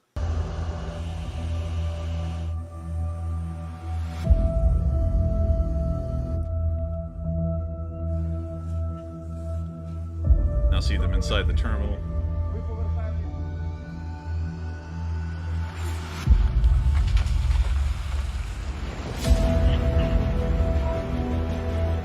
This is intense. Oh, look, it was either a wolfhound or a greyhound, one or the other, but that thing is just so freaking big, man. It looks like an 18-wheeler with a trailer attached, and the whole thing's an armored car. That's pretty cool. It's got a whole cage around the front. Yeah.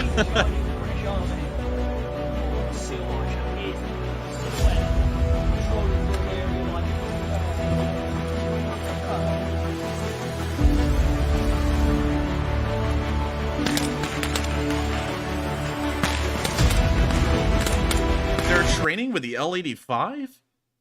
That's weird. I don't know. Are the British sending L-85s back with them? If so, that's insane. And the music is intense.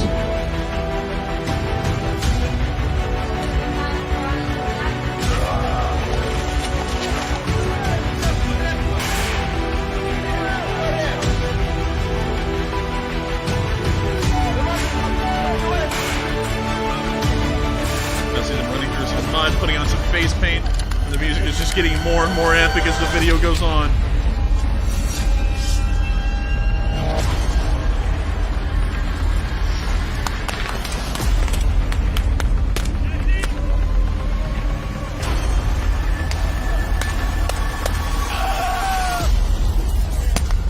What?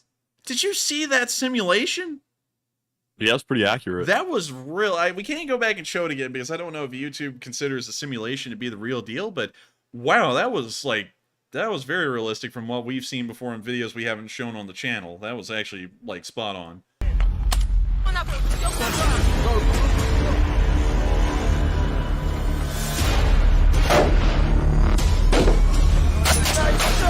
they're doing some trench clearing.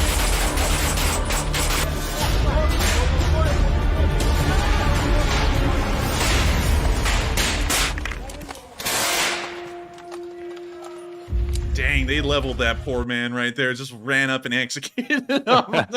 Don't you like how this is like more sophisticated than the Russians' actual war operation? Yeah, I mean, like, hell, this makes anyone, honestly, the British are adding like a next level of training. They've even recreated like trenches that you would see in Ukraine almost perfectly.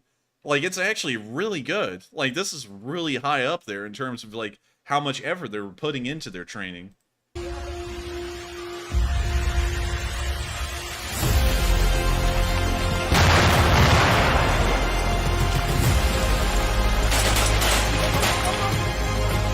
Also, in case if y'all were ever wondering if you've seen this before, when this isn't being used by the British Army, they actually kind of like rent this out for airsofters, and you may have seen this on airsoft YouTube channels before, the same town, which is kind of weird. Anyways, we're gonna let it be.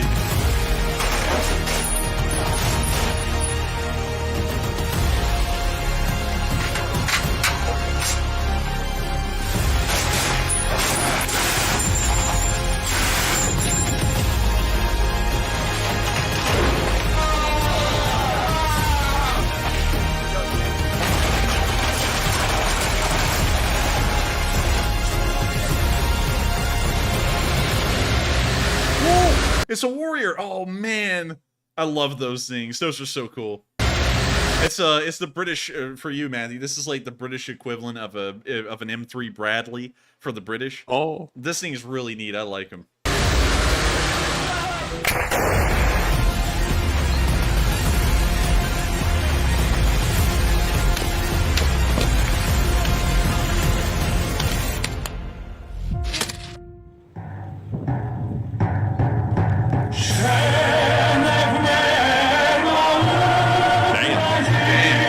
Bass boosted.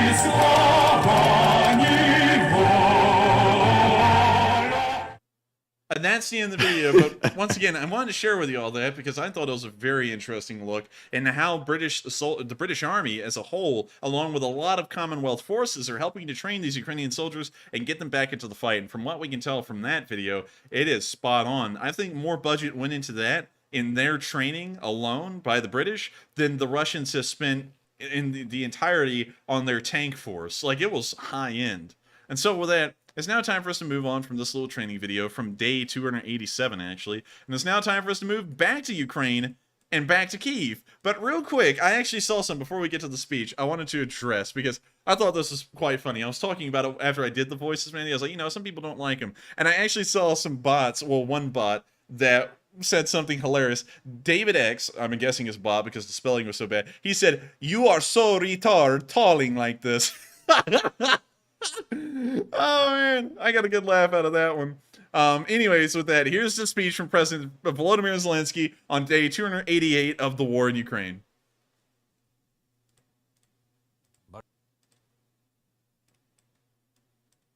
Бажаю здоров'я, шановні українці.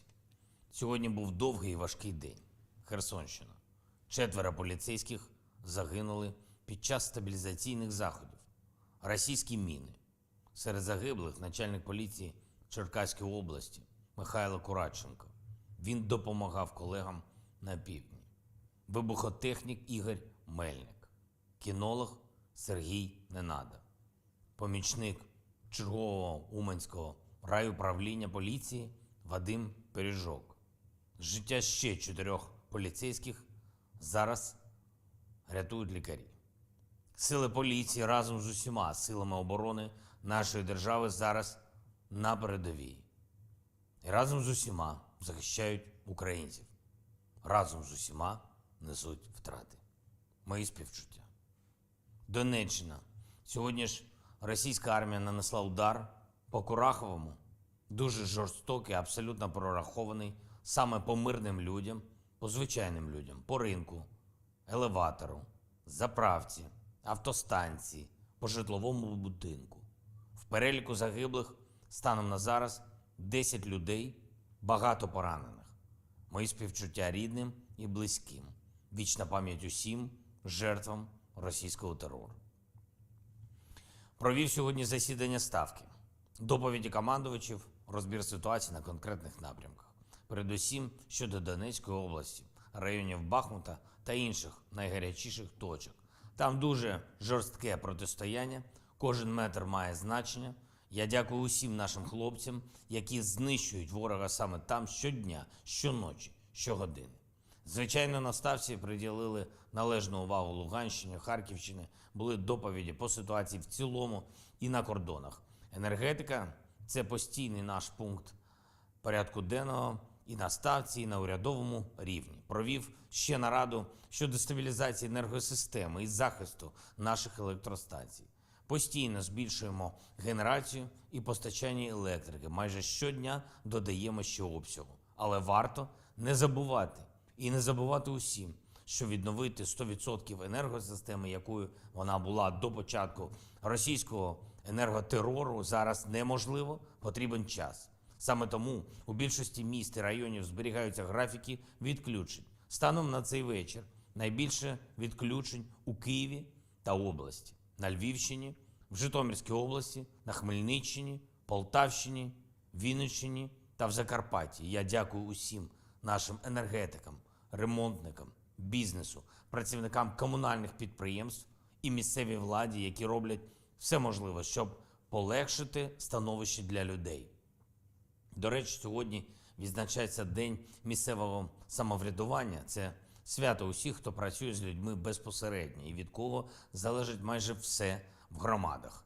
Як і в будь-якій владі, в місцевому самоврядуванні є різні люди, різних особистих якостей і поглядів. І сьогодні я дякую всім тим з цих людей, хто на своєму рівні дійсно захищає свої громади, кому можуть довіритись і до кого приходять по допомогу, хто дійсно опікується обороною в межах своєї відповідальності, і хто готує усе, щоб його чи її громада могла легше пройти цю зиму.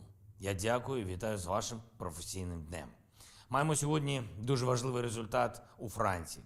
Верховний суд Франції залишив в силі рішення про стягнення на користь українського Ощадбанку з держави-агресора.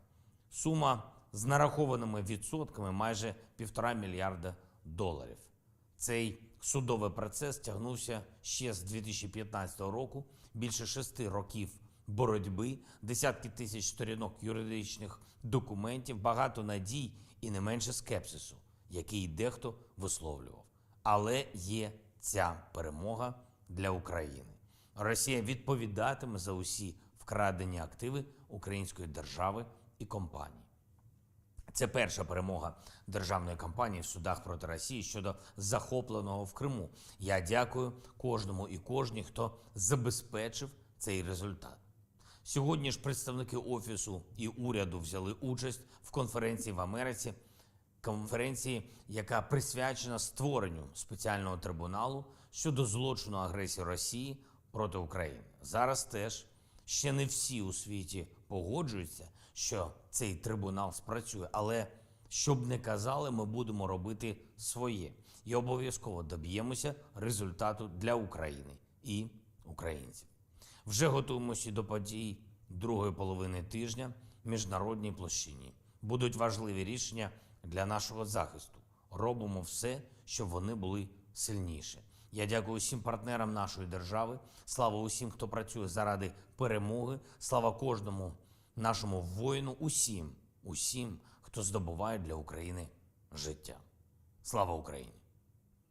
Well, that That is the end of the speech from President Volodymyr Zelenskyy, and that wraps up our news segment for today to here on day 288 of the war.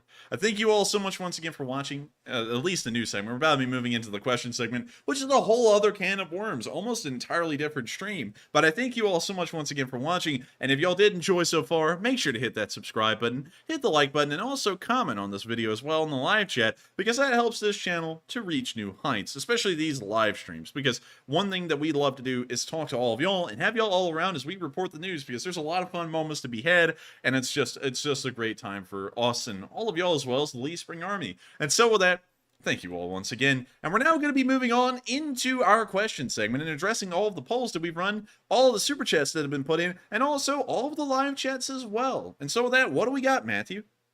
All right, so let's go ahead and jump into those two polls that we ran earlier. And the first one said, with Belarus invasion fears growing once again, do you think they will invade Ukraine in the future? It looks like 22% said yes, it is a likely occurrence, 17% said not sure, and 61% said no, it is unlikely. Now, I have to go with the majority. Yes? I'm glad my message is finally coming through.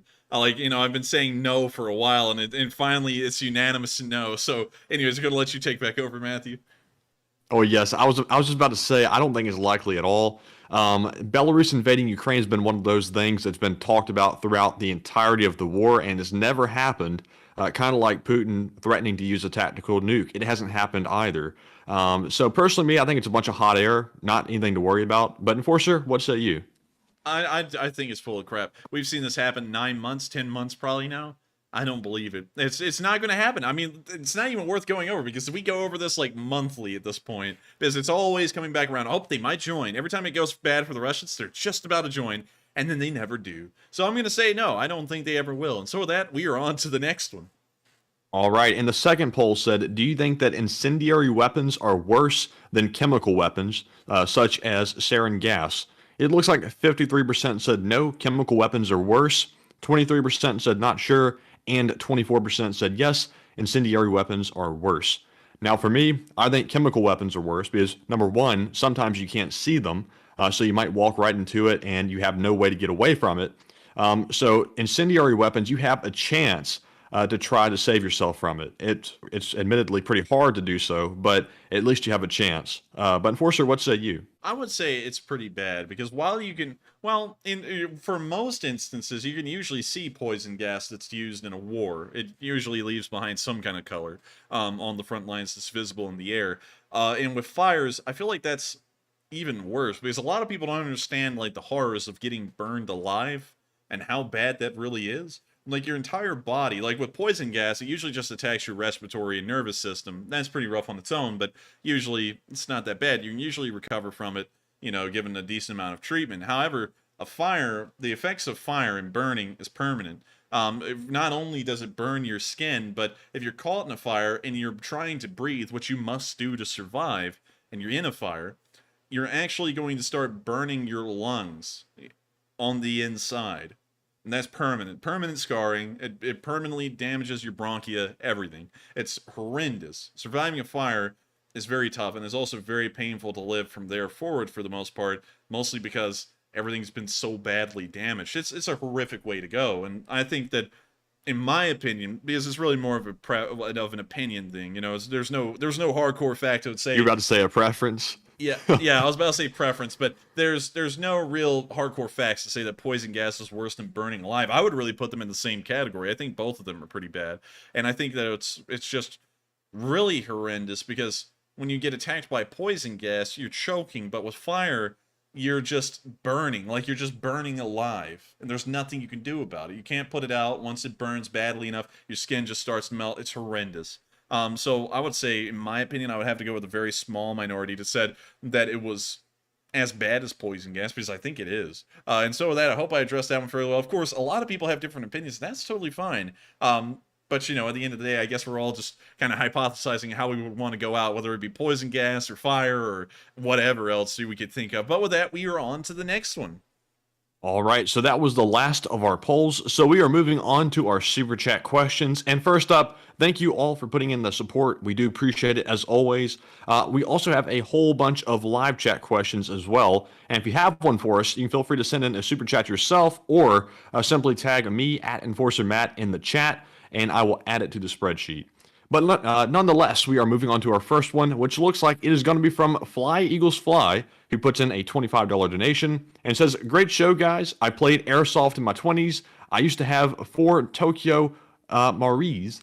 This is my tribute to the LSA." Hey, and thank you so much for the support, Fly Eagles Fly, and also being one of the most regular supporters recently. It helps us out a whole load, and I thank you so much for helping this channel to keep on running. And also, that is really cool to hear that you used to play airsoft. I have always been interested in airsoft a little bit, but I've never gotten into it, mostly because there's not real airsoft fields here in Alabama, save like 1 or 2 of them. But that is really cool to hear. And also, watching... Of course, there's 2 different kinds of airsoft videos on YouTube. There's one of cheaters and fights happening at airsoft fields, and then there's the other ones where it looks really cool. And I've always been interested in the ones where it looks really cool to do. But a lot of my friends that I'm surrounded by like paintball. But I don't really like the concept of paintball because I don't want to come home with whelps all over my body like I got beat in a Russian prisoner of war camp. So, you know, that's kind of my thing. I don't really feel like I would like to have whelps all over me, so airsoft would more so be my thing if I could do one.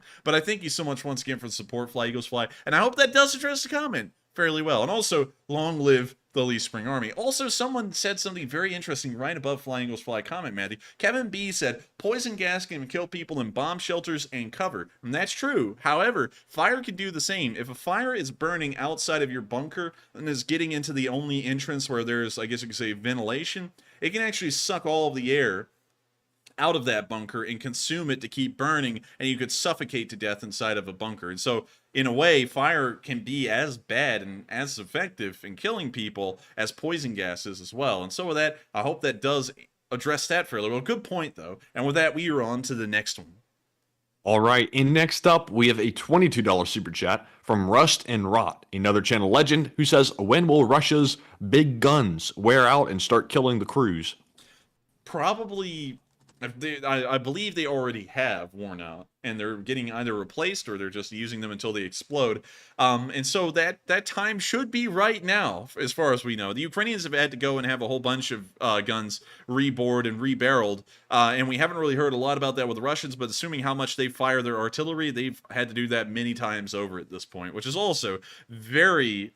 straining on their logistics force. And so with that, I hope that does answer that question fairly well. And I thank you so much once again for the support and keeping us alive. And with that, we are on to the next one. All right, and up next, we have a $20 super chat from White Lightning 777, another channel legend. I feel like I'm saying that a whole bunch these days, but White Lightning truly deserves it. And they say Ukraine should hit the Kerch Bridge and the Kremlin on the same day. That'll make the Russians cut and run. And I would say... that's something I could agree with White Lightning 777. I think that they should hit the Kerch Bridge, and I think that they should continue to assault the front lines fairly well. And I think. But what about the Kremlin, though? The Kremlin. Oh, I think hitting the Kremlin would be a mistake. The Kremlin? I don't know about the Kremlin. Because if you hit the Kremlin, oh man, I feel like that would be. Like it probably wouldn't kill anyone of importance because there probably isn't really anyone in the Kremlin. But I still feel like that would symbolically lead to a very bad phase and brutal phase of the war, showing that the Ukrainians would be outright destroying, one, I guess you could say, Russian history, two, trying to directly kill Putin because that's the symbolic location where he is. And I feel like that would lead to some pretty nasty results all around. I don't think they should do that. But I do think that they should try and attack things close to Moscow. For example, any of the airfields and air bases that we can find around here, which I'm having a really hard time locating. There's one. This is more of an airport, though. But no, there's no Russian Air Force here. It's all commercial aircraft. Interesting. But anyways, I still think that they should hit locations around Moscow, but not directly onto it. This has to be a military airfield. It looks like it might not be, actually. Nope, it's a cargo airfield. Oh, no, wait, they got fighters here. But they're all mothballed. Oh, that's great. Look, even an old wreck Tu-160. Wait a minute, hang on. Let me pull out a bald and bankrupt here. Look, an old Soviet Tu-160, and also a guy who will say anything to get anyone on his side. And so with that, I hope that addresses that fairly well. And I thank you so much once again for the support, White Lightning 777, and helping this channel to keep on running. And I do think if they hit the Kursk Bridge again, that thing will be so badly destabilized. If it's hitting the same spot, they probably won't be able to use it at all. And so with that, we are on to the next one. All right, and up next, we have a $20 super chat from Santiago Flores, who's a channel legend, who says, good evening, and please pick a question from the live chat. 'Tis the season, and cheers, guys. And thank you so much, Santiago Flores, for the support. And it is the season to be jolly. La la la la la la la la la. And I think that it is something to be jolly for, and the Ukrainians are definitely giving us something to celebrate each and every day. And so with that, thank you so much once again for the kind support you've given us, helping us to keep this channel running. And we will make sure to answer a live chat as well. So with that, what do we got? All right, and the question goes to Anthony Buhler, who says, can Ukraine use the long-range missiles to attack Russian bases in Ukraine? Maybe. Can you reread that one again real quick? I need to hear that one more time. For some reason, that's stumping me too. I don't know why. The question is, can Ukraine use long-range missiles to attack the Russian bases in Ukraine? They could, but I feel like that would be a waste of them. Considering that they have such a far range, they should use those missiles, the drone missiles, the Tu-141s, to hit deep into Russia, and then use other systems like the HIMARS to hit anything inside of Ukraine, because practically everything that the Russians occupy now is within HIMARS range, and so they could definitely use the HIMARS a lot more effectively instead of the Tu-141s, which need to strike deeper into Russia. And so with that, I thank you so much for the support. I hope that answers the question fairly well. And don't take it as us finding your question poorly written. It was just, like, for some reason, the question itself was kind of, like, odd to understand. I don't know why. But anyways, I thank you so much once again for the support. And we are on to the next one. All right. And up next, we have a $20 super chat from Siri, who says, thank you, you legends. I can't watch live and donate as much as I would like, so I tell at least one new person about the channel and LSA every day. My 97-year-old great uncle says hello, and we say hello back. And also send a question to the chat from Norway. And I say hello to 97-year-old great uncle. Great uncle. Great uncle. Good Lord, that's impressive.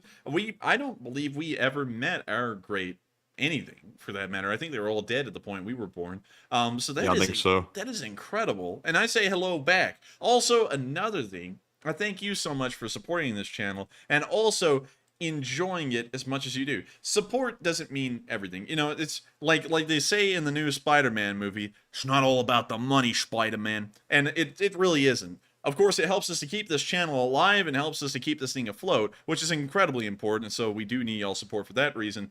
We don't want anyone to feel like every time they show up, they have to send in a super chat and they have to send in support or anything like that. It's a completely voluntary thing, and that's why we have this channel set up this way. To watch this live stream, and this is not the same for the videos, I'll explain why it's different in a second. To watch this live stream, you don't even have to watch an ad. You don't even have to spend an additional moment of your time you don't want to. You can get on here immediately and watch it, at least when it's live. When it's not live, something may be copyrighted and then someone else runs ads on my streams, which, you know, we can't really control, but that's another thing.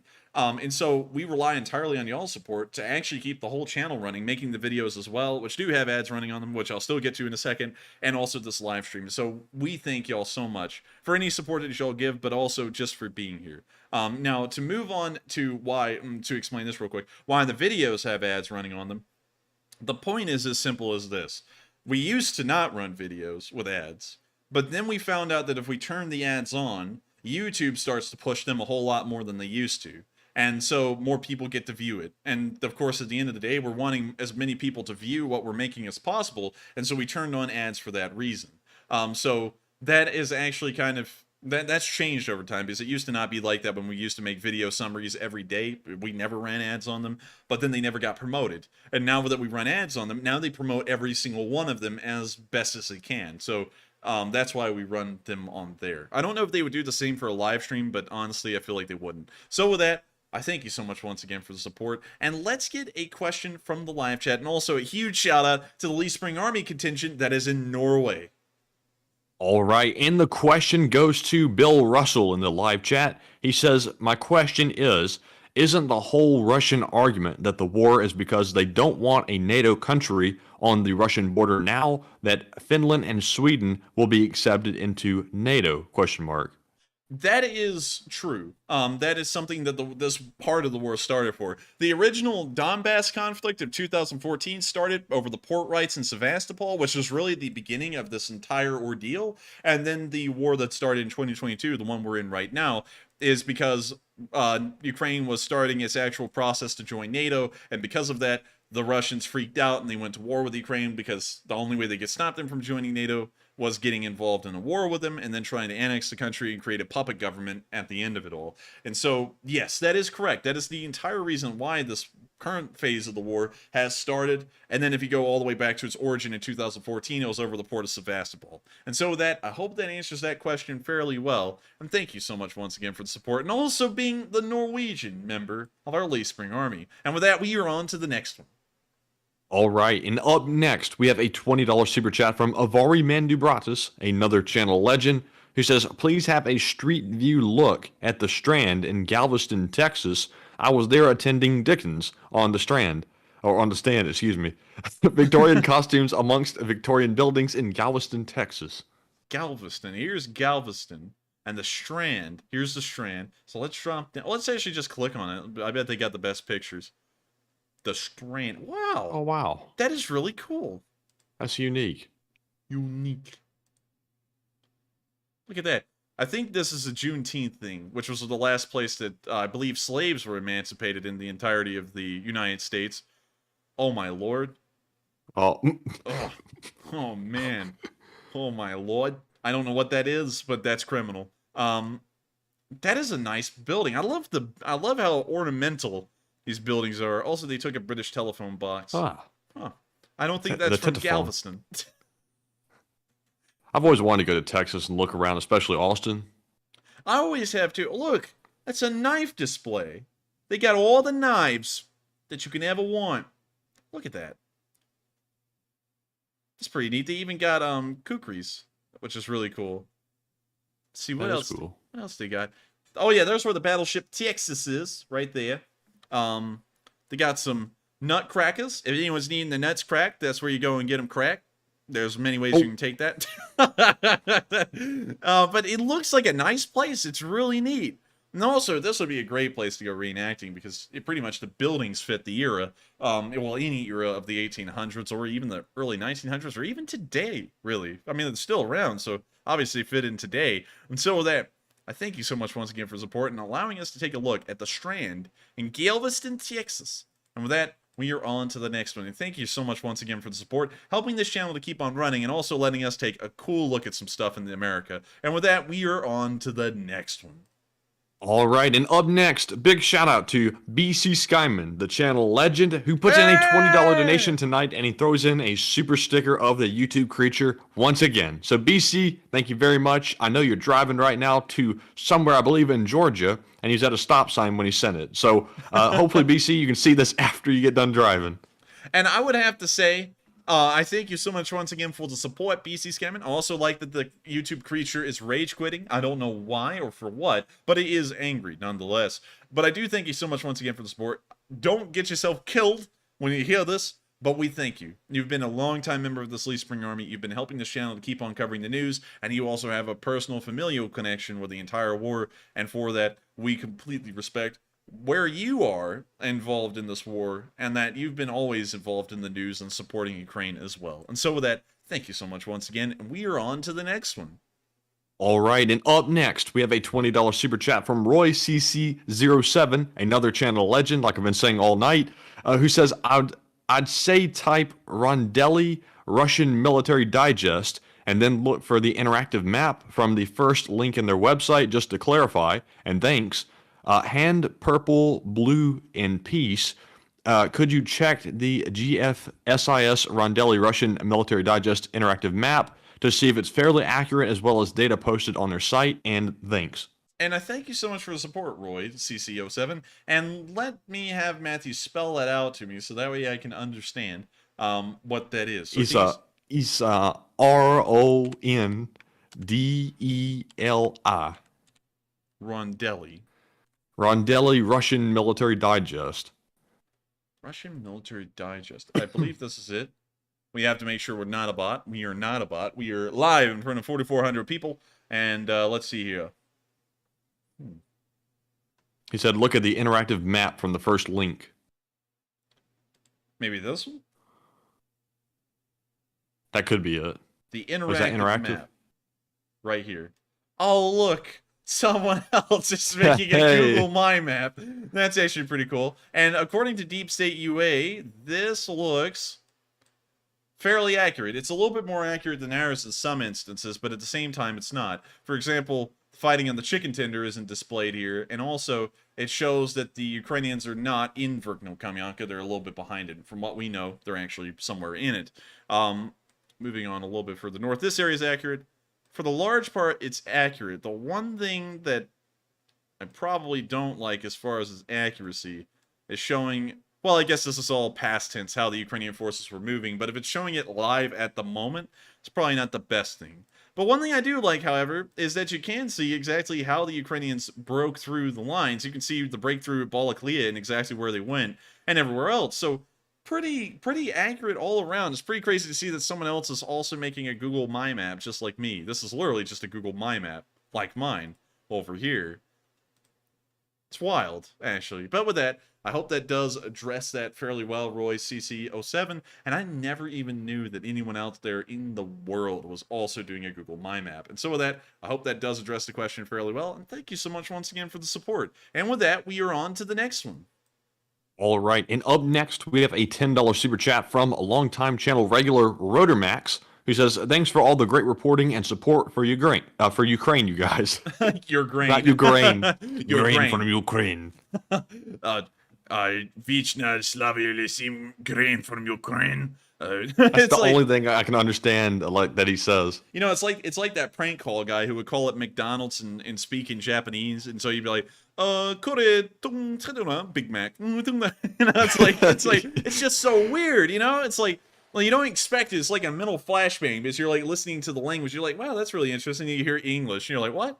But anyways, I thank you so much once again for the support. And also, I thank you so much for enjoying this channel and what we've been doing so far. Of course, without y'all's support, it's not possible for us to get around to every single Sunday, so that way we can run fundraisers to keep helping out Ukraine. So I thank you so much for sending in some support, so that way we can keep on surviving into each and every week. And so with that, thank you so much once again for the support. I hope that does address the comment fairly well. We are on to the next one. And next up, we have a $10 super chat from another longtime channel regular, Chip Kerwan. Wow, I'm tripping all of my words there. Chip says, Putin always lies. Your afternoon video pinpoints his macroscopic plus microscopic manpower lies. Not a further audit of Putin lies, but what prime disinformation strategic objectives pursued today, ? I thank you so much for the support, Chip Kerwan. I'm having a little bit of a tough time understanding the question, though. So could I have you, Matthew, try and tell me what you're getting from it? So let's see here. He says that Putin always lies. He lies in both small matters and large matters. He doesn't want to examine it any further, but I think he's asking today, when Putin said he wasn't going to partially mobilize, what kind of disinformation do you think he's trying to achieve? I think that has to be straightforward information and also an insurance that they have to follow through with, because otherwise, if they don't, the Russian public could go into complete chaos, and that's something that they wouldn't be able to control nationwide. And so I don't think it's that much of a lie. I think it's more so of a truthful public assurance to try and keep the country calm and under control for the large part. Of course, based off of our information, at least what Radio Free Europe was able to provide, it looks like war support has increased, but maybe the Russian government actually has a real grip on the situation, and it's a lot worse than what we're being led to believe outside of Ukraine. And so with that, I hope that answers the question fairly well, Chip, and thank you so much once again for support and also helping this channel to keep on rolling. And with that, we are on to the next one, and thank you so much once again. And up next, we have a $10 super chat from another regular, Texas T, who says, hi guys, maybe it's just me, but can you explain how to join the Discord? By the way, you guys are doing a great job, and I enjoy the shortened daily updates. Also sending love to the LSA, my second family. And I thank you so much for the support and also all the love coming our way. And so I'm going to pull up my stream on the other page, and so that way I can show y'all exactly what you're looking for. All right, so by the way, did anyone notice that we've passed 108,000 subscribers? I did. Oh. I did, because I That's count really those good. numbers every day. But anyways, let me show y'all. So this is a stream. You're watching a stream on a stream. It's streamception at this point. But this is what y'all are looking at. This is what I'm looking at. Oh, look, another super chat came in. Neat. We'll address that one in a second. But anyways, here is the description. When you're watching this stream on desktop, this is what it'll look like. And if you scroll down here and you look at this, it says show more. And I actually include a little description of what I'll be talking about each and every day here. Like, it says Putin has officially stated today that he's given up on a quick victory, using the term protracted to explain the war which they will now be fighting. According to Putin's statements, we also got a grim glimpse, a slimpse, at how costly the war really has been for the Russians in terms of the reinforcements needed. Meanwhile, in Bakhmut, the Russians have made mdoest gains in the direction southeast of the city. I'm sorry about the typos, and really quick to explain those. When I set this up on OBS and I type in this description, it actually does not let me see the typos. And so I just completely don't see them. And so that's why they always get in here like this. It's not because I'm a bad, well, I am a bad speller. And also it's because OBS doesn't tell me where there's typos. But anyways, there's always 4 links in this description. One to the merch store, and if you click it, it takes you directly to the Moich store, where you can buy merchandise like this. All of these. And Russian bot mug. Tier of Russian bots. We actually introduced that new, I think, 2 weeks ago. If you click on this one, it takes you directly to United 24, where you can support the Ukrainian government directly with your own personal funds. You know, something that was interesting is Oats Air, who's another channel legend, sent me a picture of that Russian bots mug, like on his desk. And for some reason, it always blows me away to actually see the merch in the hands of like other people rather than us. Crazy. Like, it blows me away. Like, I was shocked to see it. I was like ecstatic. Dude, it's always the coolest thing. It's like a huge shout out to us in like real life. But anyways, moving on to the next one. This link, which I cannot click because it's going to throw up my Discord and I've already been invited to it. This one, if you click that link, it'll invite you into Discord. If you haven't created an account with Discord, you'll have to create one at that point.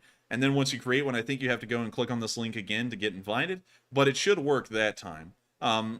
And then also the last one, this one right here, if you click that link, it actually throws up this exact map, and you can go and click on all the little dots we have on it and go and look at all the news. And so I hope that explains what all of this is down here and how to join the Discord.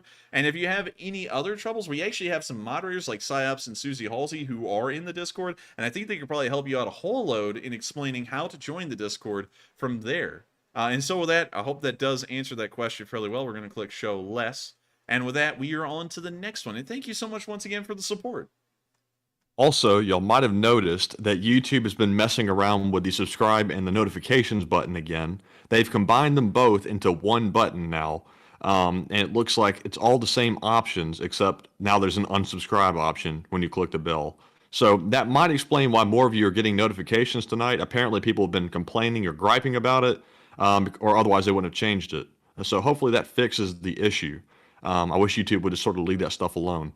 But anyways, moving on to our next super chat, we have a $10 donation from KG, another channel regular, who says, have you taken a look at the Rus site? It has up-to-date counts of Russian losses and the overall invasion force plus total Russian forces. It is quite interesting. We have actually looked at -rus.com, and we've looked at it before and we've used it before on this channel. But one thing that's always, it's like, I don't know, is where did they get the wounded figure from? And we can't really figure that out. And while we can generally get that the fatality figure comes from the Ukrainian Ministry of Defense itself, I don't know where they're getting the wounded number from. And so while it is a pretty good estimation at the Russian overall casualties per day, I don't think it's that accurate. It may be a lot higher in terms of casualties per day, or it may be a lot lower, and we're not really sure. So it is a great site, though, and it does add up everything and show you exactly how many losses they've taken. And I think it's pretty good all around. Nothing's ever going to get exact. Even after this war, no one's ever going to be able to get an exact figure. So I think this is about as good as it gets. And so with that, I thank you so much for the support. I hope that does answer the question fairly well. And we are on to the next one. And thank you so much once again. All right, and up next, we have a $10 super chat from XMojo, another channel regular, who says, I was unable to donate on YouTube until recently due to some issue, And congrats on law school, by the way. And do you think Vlad's sudden admissions have anything to do with events in China, and could that have spooked him? And also, real quick, Xmojo, thank you very much. I was very ecstatic to get the admission letter yesterday to law school. I'm still waiting on one more. The second one was a bit of a crapshoot because my requirements really didn't match the requirements of the school as one of the higher end schools. But I think the one that I've been admitted to is probably going to be the one I go to. But Enforcer, what say you? The one I got admitted to is definitely the one I'm going to.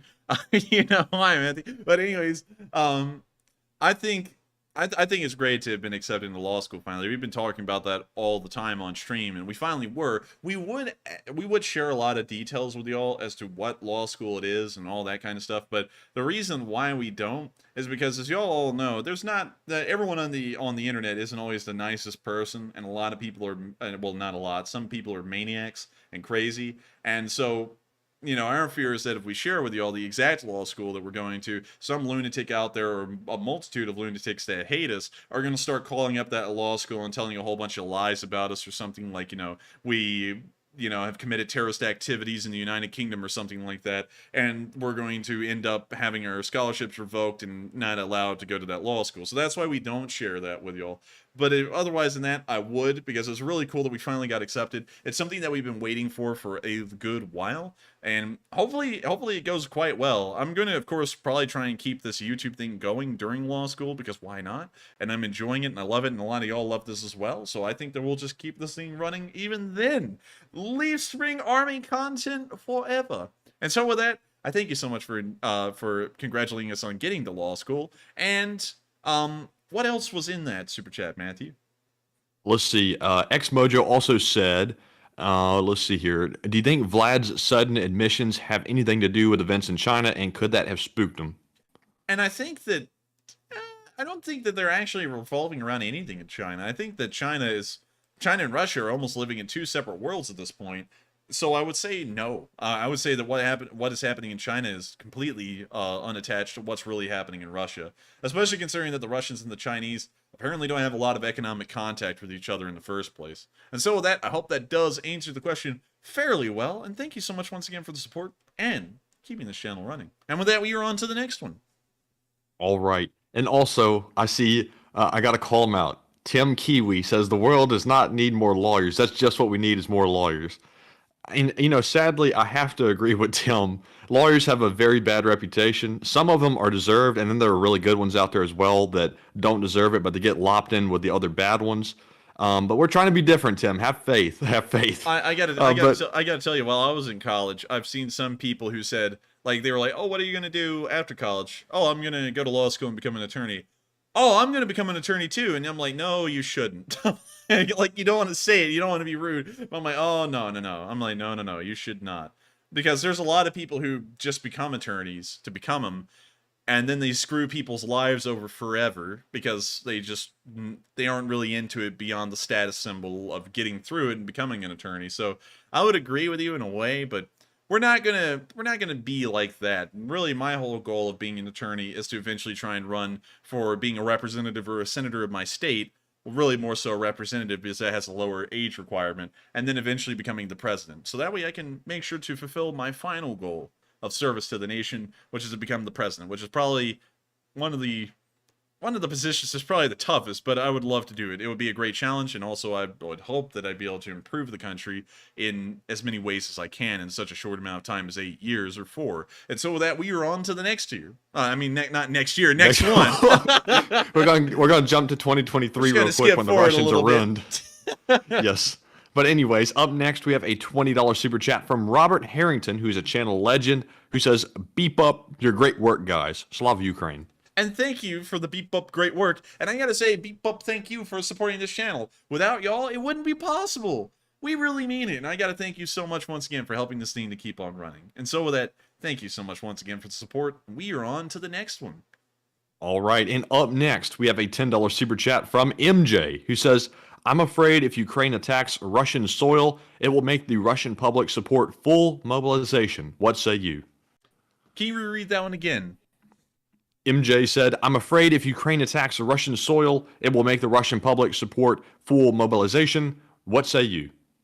I think it would. If it's a land invasion on Russian soil, yes. If it's a drone attack or a similar attack like that on Russian soil, I would say no, because it hasn't done that yet. And I think the Ukrainians can get by with a blank check on doing anything in that regard. But land invasion, I would agree with you completely. I think that would lead to a full mobilization, and the Russian public would go into freak-out mode in trying to win the war. And so with that, I hope that does answer the question fairly well, and I thank you so much once again for the support. All right, and up next, big shout out to Tom Slick for putting in a $10 donation, and thank you very much, Tom, for that. He didn't leave a comment, sadly, but we do appreciate it very much. And Enforcer, what say you about that? And I got to thank you so much for the support. Didn't throw in a comment, but an absolute legend nonetheless. And I got to thank you so much for helping this channel to keep on running.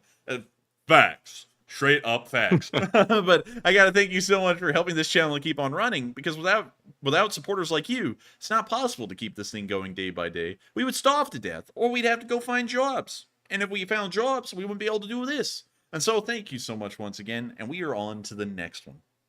All right, and up next, we have a $10 super chat from Heather Fitzgibbon, another channel regular, who says, Enforcer, you need to make a short video explaining the schism and Leaf Spring Army origin. Then when people ask, we can tell them to watch that video. And Slava Ukraine. And I thank you so much for the support. And I feel like if I made a video like that, it would be like Leaf Spring Army lore, and I would have to do it in a David Attenborough voice. You know, like, the sun shone on another day on the Enforcer's channel. After many great defeats, such as the starting of his channel, and all the failed attempts he had at content, he sat down one day and started to live stream. Little did he know, at the exact time, on the other side of the world, as the sun was rising, on another day, on the 24th of February, a war would begin. And, you know, and do it like that, and then explain the whole Great Schism and all that. Because interestingly enough, the Great Schism people, they never left. They're still around. They still watch this stream a little bit. And actually, I'll say this real quick to add a little bit of clarity to something that happened a while ago that another streamer took personally and then has never dropped it. We were actually talking to the Great Schism people when we were talking about the channel that was copying us. They were copying us, and we saw it. And they have like 100 subscribers. We're not going to name them out or anything, but they have like 100, 200 subscribers. And it was such a cheap copy, like everything they did, that we called that out. And we weren't trying to list them out by name because we weren't trying to create any drama at the moment. And so for some reason, the channel just unanimous, like not the channel, like a couple of people on the channel who watched this other streamer said, oh crap, like they're talking about him. So they went over there and they told him. And then he came and then he watched the stream. And then he showed our stream on his channel and started having a beef with us. We cleared it up the next day, and from what I've been told, he's never dropped the beef. He now complains about the Leaf Spring Army and our channel and everything. And it's like, what the hell, man? It's like even afterwards, we actually called out his channel by name. We're not doing that now because he's got such a beef with us. Like, you know, it's like I don't even want to like send any attention your way from our channel, but you know, it's like we even like sat there and said, oh, you know, he's got a fine channel. He supported us. We supported him. I don't know why he misunderstood it that way, but it wasn't intended for him. But anyways, I was like, that was weird, you know, and as far as it was just weird all around. Anyways, with that, I hope that addresses that fairly well. Part of our lore and our story, that's more recent channel history, but still something that I wanted to cover right there because, you know, like I've kept that channel's identity, who it really was, pretty well kept secret. Just said it wasn't that guy who thought he was targeted. But anyways, with that, we are on to the next one. And also, Bipedal Species wanted to say, what's up, Beijing? What's up, Beijing? Yes. Oh, man. But anyways. And yes. so with that, I interrupted you to get on to the next one. You were already going on to the next one. So let's get to it. All right, and the next one goes to Katya, who puts in a $10 donation and says, please check out Subway in Ramstein, and thank you for all the hard work. And thank you so much for the support. Also, look, like, dang, I haven't even done a voice. Well, actually, I did one with David Attenborough. Bray Craig said, knock it off with the stupid impersonations already, our childness. Well, I don't know about you, but I'm not a sad person who has to be serious all the time. I do like to joke around and have fun a little bit. And, you know, sorry about that. I don't know why people get so offended with that kind of stuff, man. Like, people, when they respond about the voice impersonations, they're just never not like, it's not really my thing. They're always like, you stupid idiot. You're an idiot. You're so stupid. Like, it's like, why do y'all have to get so violent over it? You know, it's always interesting to me. Anyways, let's go to Ramstein. If I'm correct, it was Ramstein, right? Yes. The Ramstein subway Ramingen or Ramstein? Ramstein. Okay, well, Ramingen is in the middle of nowhere, so it's got to be Ramstein. It's like, no, that definitely doesn't have a subway. Ramstein Air Force Base. Ooh, wow, look at that. The C5 Galaxy. Why does it only have a 3.3 star review on Yelp? Let's go and look at the reviews real quick. Wow, a lot of... Go to the worst ones. Like, go sort by lowest reviews. Sort by... How do we... Oh, here we go. The lowest. Definitely not pet friendly. Basically, pets are not allowed almost everywhere in 2021. A perfect case study in why the military is a very expensive meme. Lovely Somebody place. said lovely place. Not for real. Not so nice. No comment required. I don't even know what that one says. Has Ramstein become too small? Do transport aircraft now have to carry out their exercises at ZW Airport? Is that literally the only reason he gave the place 1 star is for how they're operating the air? What? Anyways. Somebody said, this location is central to U.S. warfare that violates human rights. Wow. Okay. Whatever. I definitely have to agree with Minnie here. Get rid of the Americans. What the hell? It's literally... Oh, wait a minute. This is someone not from the base. The greatest war criminals, and they think they're great. In Ramstein, they don't speak a word of German. I've talked to a lot of people. It's interesting, an American air base and no German speakers. Kind of odd. It's like they're not from Germany. But anyways, I've talked to a lot of people there, and they have the same opinion. Overbearing and arrogant. They're too sophisticated to learn German. Or maybe we live in a country where there are no German-speaking people, so there's no necessity to learn foreign languages. I mean, you know, but maybe they said Americans are superficial, war-drinking people. Golly. We're your allies. That's hint, rich. Hint. And like, war-drinking people? What kind of sick bastard would run a war stream every single day of the week on a war that's going on? Ridiculous. But anyways, that is just hilarious. We're going to be moving on. Nobody needs you here. I think you do. Finally stop with the supersonic flights in Rhineland-Palatinate. Our pets are scared to death. Go home and play your war. Well, okay, whatever. In Germany, we say noise pollution, but from the very finest. Okay, well, at least he gave him credit. Go home, Ami, go home. Ha, you're from East Germany. You lost the Cold War. How does that feel? To be reintegrated into Germany and you have to live with it. Anyways. Can you imagine how bored you have to be to go post a review about an Air Force base? You've got to be bored as hell, honestly. Like, I don't like, these are comedy though. A lot of them are. Center of the ruthless military machinery. I guess the German army is different or something. I guess they use kind military machinery as opposed to ruthless military machinery. If you scroll down far enough, you'll see an account Vladimir Putin that says, "I think this base is trash." Oh man, you know that's something always funny to me is wait, hang on. Oh, wait a minute, hang on. Never war again from Germany's soil. Probably nothing with Ramstein within Germany. You know, I don't think these people understand how the world really works. I hate to see comments like that, really, because while they're hilarious, it's like, do you not understand that if you don't have a military, Russia will just roll you over? You know, like, that's why military stand is to protect your goofy self. You know, like, I don't get it, you little goober. Anyways, we're going to be moving on from that. It's just why in the world, like, most of either the complaints are that it's a warmongering thing, or it's loud. Obviously, it's an airfield, it's loud. Well, what would you expect? An F-16 to be quiet? Like, come on, man. Like, work with some common sense here a little bit. At least click some brain cells together and get the idea. Germany must stop supporting the USA militarily. I thought we were supporting the Germans militarily. Yeah, seriously. Germany's the center of the world. I forgot. That sounds like some Deutschland über alles kind of stuff. They want some more living space. I've heard that somewhere before. The German police need to go to this man's house and see if he has a certain flag inside of his basement, because that right there is some Deutschland über alles stuff. But anyway, we're rabbit holing severely. We're rabbit holing too bad. But I think that was hilarious nonetheless. Also, any fighter aircraft here before we move on? Okay, there's a C-130, and there's nothing else. Odd. Wait a minute, hang on. I thought Ramstein was bigger. I thought they had helipads and such things. Here's some hardened shelters, but well, actually, those aren't even hardened shelters. Those are just hangars, or I guess you could say silos. Weird. I thought Ramstein was bigger than this. They always make it out to be a big deal. Huh. Anyways, with that, we are on to the next one. All right. And up next, we have a $42 super chat from Catherine Kingdon, who says, Enforcer, I can't believe you're 20 years old as you have a really great depth of knowledge. Also enjoying your short videos and sending links to family to watch.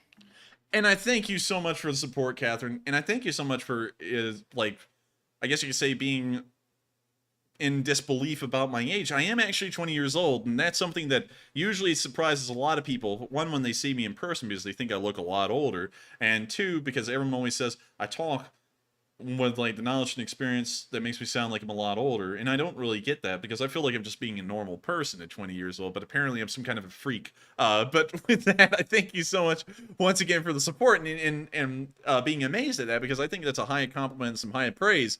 And also, I thank you so much for sending links to your family to watch, because I love to know that people all around are watching this channel. I love to know that people do enjoy this news that we deliver. And so I got to thank you so much for that once again. And so with that, I hope that does address the comment fairly well. And thank you so much, Catherine, for helping this channel keep on running, so that way we can keep this stream going. And also, so that way you can share it with your family and it will still be here. And with that, we are on to the next one. And thank you so much once again. All right. And also, Cambot equals 4 tonight. Let me go ahead and write that in the chat. Cambot equals 4. There we go. It's gone. But anyways, up next, we have a $10 super chat from Avari Mandubratis, who says, according to a video I watched, the U.S. is providing Ukraine with old HIMARS precursor missile as a booster rocket for a new retractable winged loitering suicide drone. Have you heard of that? I have not. That is like the wildest sounding thing I've ever heard. I've never even gotten any close to that covering the news. And if it does exist, I think that's wild. I think that's great. But at the same time, I've never heard of it. So if you can actually reach out to me on my Discord DMs, my direct messages, and tell me the exact name of whatever that thing is, I would like to look into it and see if that is real or not, because that sounds nuts. And so with that, I thank you so much for the support. I hope that does address the comment fairly well. And please share that information with me, because I would love to look into that. And so with that, we are on to the next one. And up next, we have a $10 super chat from Nick Gaspy, who says, hi, Enforcer and Matt. Greetings from Providence, Rhode Island. Appreciate the good humor and witty banter between you two during what can be grim topics. Thank you for your efforts, and Slava Ukraine, and roll tide. And also, thank you, Nick, for the kind words, too. And thank you so much as well, Nick, for the kind words. And he is from Providence in Rhode Island, the smallest state in the entirety of the United States. A really neat place, actually. Let's take a look at Providence. Is this the land of Providence, Matthew? Is it? Let's find out. Yes. Yes. Providence. Wow, this is really nice, actually. This is a lot nicer than I thought it would be. Man, this is cool. Really got that old town feel. Man, I love these buildings. These are some of the best buildings architecturally I've seen in a normal part of town in the United States. Top of the line, top-notch stuff. I'm really loving this. I mean, this is a great town. Really my kind of era in terms of like the architectural style and the buildings. Man, I like this place. We're gonna have to go to Providence someday, Matthew. Maybe so. Matthew's like, maybe. But man, I'm really liking it. And I thank you so much for the support. All the way from Providence in Rhode Island. And also, there's one of those like FDR New Deal buildings. Honestly, it looks like the Moscow State University. But like, I'll show that to y'all one day. Probably not right now, but man, I'm loving Providence. It's a really cool place. And so with that, I thank you so much for the support and enjoying this channel, the whole deal, because it means a lot to me that people like this from all over, and also that the Lee Spring Army is literally worldwide. Y'all watch from all over, all the way from every corner of the United States and every corner of the world. We've seen people from places I never thought would be watching, like India and Japan and Korea and North Korea. I'm just kidding. Kim Jong-un is probably watching, but he hasn't made it official. Like Turkey, everywhere. I mean, like, y'all watch from everywhere, and I think that's the neatest thing. And so thank you so much once again for the support. I hope that does address the comment fairly well, and long live the Lee Spring Army. With that, we are on to the next one. And up next, we have a $10 super chat from Corn Tech, who has a word for the bots, who says, F them if they don't like the voices. It's your channel. If doing those help make your day better for most, especially yourselves, the detractors can get over it. Slava Ukraine from Northeast Ohio. And thank you so much for the support, and I thank you for saying that. But one thing we always like to do, and like I've said this before, and it kind of does come off as rude, and sometimes it is intended to be rude. If you don't like what we do on this channel, go find another one. And I don't want to say that constantly because some people do have somewhat valid critiques, sometimes, and we like to listen to them. And also, if y'all ever comment on the video segments that making y'all add anything in that wasn't included, I look at those, and usually I'm like, yeah, y'all are right, that wasn't included. You're right, that's good information. But at the same time, it is really hard sometimes to find the ability to run these streams. Like tonight, I'm incredibly tired tonight. I've been tired all day, pretty much, even when I made the video earlier. And it's always, tough. Like, when you sit there and you're like, oh, this will help me to get through this, to make a joke, and probably everyone will get a good laugh out of it and have fun. And then you have, 7 people that pop up in the live chat at the same time. They're like, oh, that sucks, stop it! It's like, hey, this is how we run the show. We used to do voices a whole lot, and then people complained about it so much we stopped doing it. And, we try and weigh that in. We don't want people to stop watching because they don't like the voices, but at the same time, it's good fun. A lot of people get a good laugh out of it.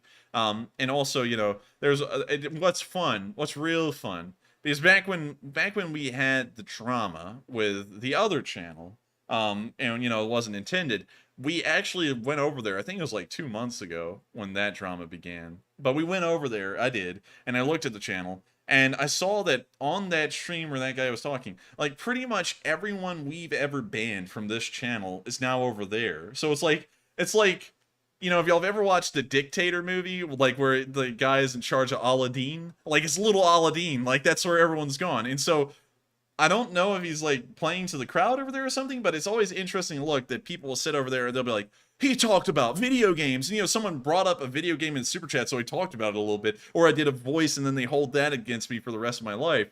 And it's just man, it's like people get that violent and that caught up over a voice and a joke, I'll show videos of Ukrainians joking, and then they're going, hey, yay, it's so fun to see people can joke around in the middle of war. And then when I joke around, for some reason, that's unacceptable to them at that point. That's just enough.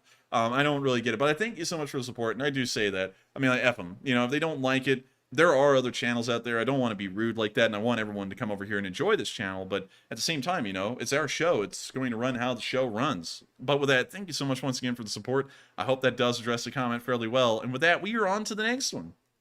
All right, and up next, we have a $20 super chat from Smog, who's a channel regular, who says, you should sell a model Ford Raptor rocket technical on your merch site. Ford equals fire, 1 rocket barrage daily for best results. Raptor equals rockets are providing tactical and operational response. And I've got to give Smog a lot of credit for coming up with those acronyms. That was a lot of work that went into that. And thank you so much for the support. That actually was a lot of work. And also, I don't know, Matthew, maybe we could do a Ford Rapper. Well, Ford Rapper? What's up, Mason? But anyways, I think we could do some Ford Raptor merch, but at the same time, I don't know if Ford's going to give us a cease and desist for it. I don't know, but we can put a vehicle that is not intended to recreate a Ford Raptor, take away the logos, and put a technical in the back of it. What if we put out, what if we had someone go and Photoshop the front of the Ford Raptor, where instead of saying Ford, either the logo was gone or it said Ford with an E, and we said the Ford Raptor with an E in the Raptor word, so that way. Yes, or you take away the Ford wording and put LSA in the grill instead. Oh, that would be cool. Oh, that's actually even better. That would take some top tier Photoshop skill right there. We're gonna have to go get a Fiverr artist, which will probably send us back a butchered presentation. Butchered. Yeah, butchered. By the way, the real quick plug for Matthew. He's actually doing voice work on Fiverr. Are you still doing that? Yes, but it literally got 100 impressions, and then Fiverr completely dropped it off. I don't know what the hell happened. I had nothing but bots reaching out trying to get me to do voiceover work. It was really weird. But if y'all wanted some voiceover work done by Matthew, I don't know, have whatever message you want. Happy birthday, anything. Go over there. He's on Fiverr. Y'all can get some. But anyways, with that, I want to give a quick shout out to that, speaking about the voice stuff, because he's had that, and I had no idea how well it was doing. But, platforms have a thing of doing that. I was actually dropped, like, after this channel went up the first time in September of last year. It just dropped this channel as well. I don't know why platforms do that, but it is kind of weird. And it's also really hard to make it because of that. Anyways, with that, I thank you so much once again for the support. I hope that does address the comment fairly well. Maybe we can do some merch on that in the future. And so with that, we are on to the next one. And up next, we have a $10 super chat from Wubba, who says, on the deep state map, if you click on the Ukraine flag, it brings up a Bayraktar. Then if you click on anything Russian, it blows up. Wait a minute, hang on. What? Where is that? Really? On the deep state map. And what do we click? Click on the Ukraine flag, and it brings up a Bayraktar. Wait a minute, hang on. Is there a Ukraine flag on the map? Nope. Wait a minute. There's a Ukrainian flag up there, but that one's the one to switch the languages. Zoom out a little bit. This one? Oh! Bayraktar. Hey. There it goes. Uh-oh, it's heading toward Belarus. Uh-oh, it's going towards Poland. Oh, no! Oh, it's going towards Slovakia. Oh, God! Oh, crap! Oh, it's staying within Oh, borders. crap! It's Okay. going... Oh, shit! Oh, Oh it entered their airspace for a minute. Oh, it's in Rome. Oh, my God! It's going straight over Moldova. Oh, my God! It's going over Transnistria. Okay, now it's going back to... Oh my God, this thing is violating airspaces all over the world. Jesus. It's now flying right over the Black Sea like a Chad. It's flying over Crimea. Oh my God, it went like it's just committing every war crime in the book. It's a UFO. Oh my God, it's going right into Russia. Oh, wait, it's no, straight. too far left. Oh my This God, is like, you remember the DVD like thing that would pop up on the loading screen on like old DVDs? Yeah, like the window. It's bouncing around like that.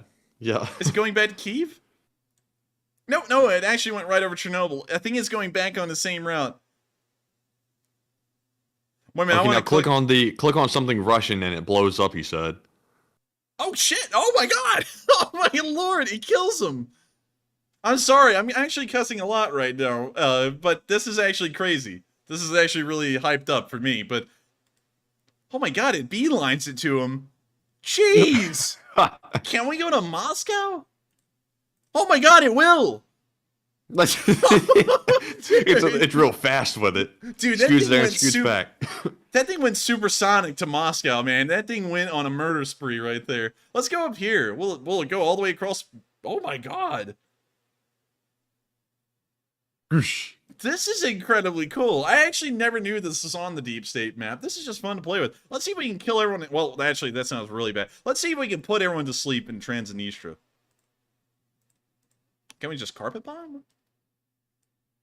No, it has to come back every trip. Oh, man. But we can get them all.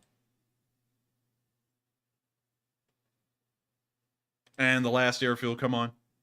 Boom. And it just goes flying away at the speed of light. Oh, man. That's incredibly cool. I thank you so much for sharing that with us. Because I've had a hell of a fun time playing around with that thing. That was fun. And so with that, thank you so much once again for the support. And we are on to the next one. And thank you, Wubba. That made our night. But anyways, up next we have a $10 super chat from Richard Daniel Jr., who says, Enforcer, please check your Discord. And yes, us trash pandas are still here in full force with you. Great job, and LSA. And thank you so much for the support. And also thank you for helping this channel to keep on running. And I will make sure to check out the Discord, but I'll have to do that off stream. And so with that, thank you so much once again for the support. And we are on to the next one. And also, huge shout out to the Trash Pandas, who's also a small contingency of the Lee Spring Army. And with that, we are on to the next one. And up next, big shout out to Callie J for putting in a $5 super chat, but without a comment. But Callie, thank you very much for that support. And up next, we have a $5 super chat from Mai Zhu Yang, who says, have you seen John Cena and The Rock speak Chinese? I like The Rock version of speaking Chinese. And Bing Shading. Oh yeah, we have seen the John Cena one. That's a meme. So we definitely seen that one.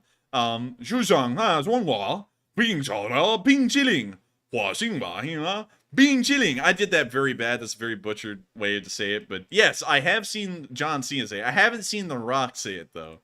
I think that would be something interesting to see. I'll have to look into that one. And so with that, we are on to the next one. And thank you so much once again for the support. And we're on to the next one. All right. And up next, we have a $5 super chat from Stacy Bashford, who says, has anyone gone back and looked at how accurate the polls turned out after the event? We haven't, actually. That's actually a really neat idea. I don't know if we would ever be able to logistically do that. That I use logistically way too much. That was overused right there. For that, it's 5 thrashings like they're giving out at the Qatar World Games right now. If they find you doing something out there that they don't like, they literally just give you lashings like it's the freaking Middle Ages, which is, that's bizarre. Anyways, moving on from that, I haven't actually.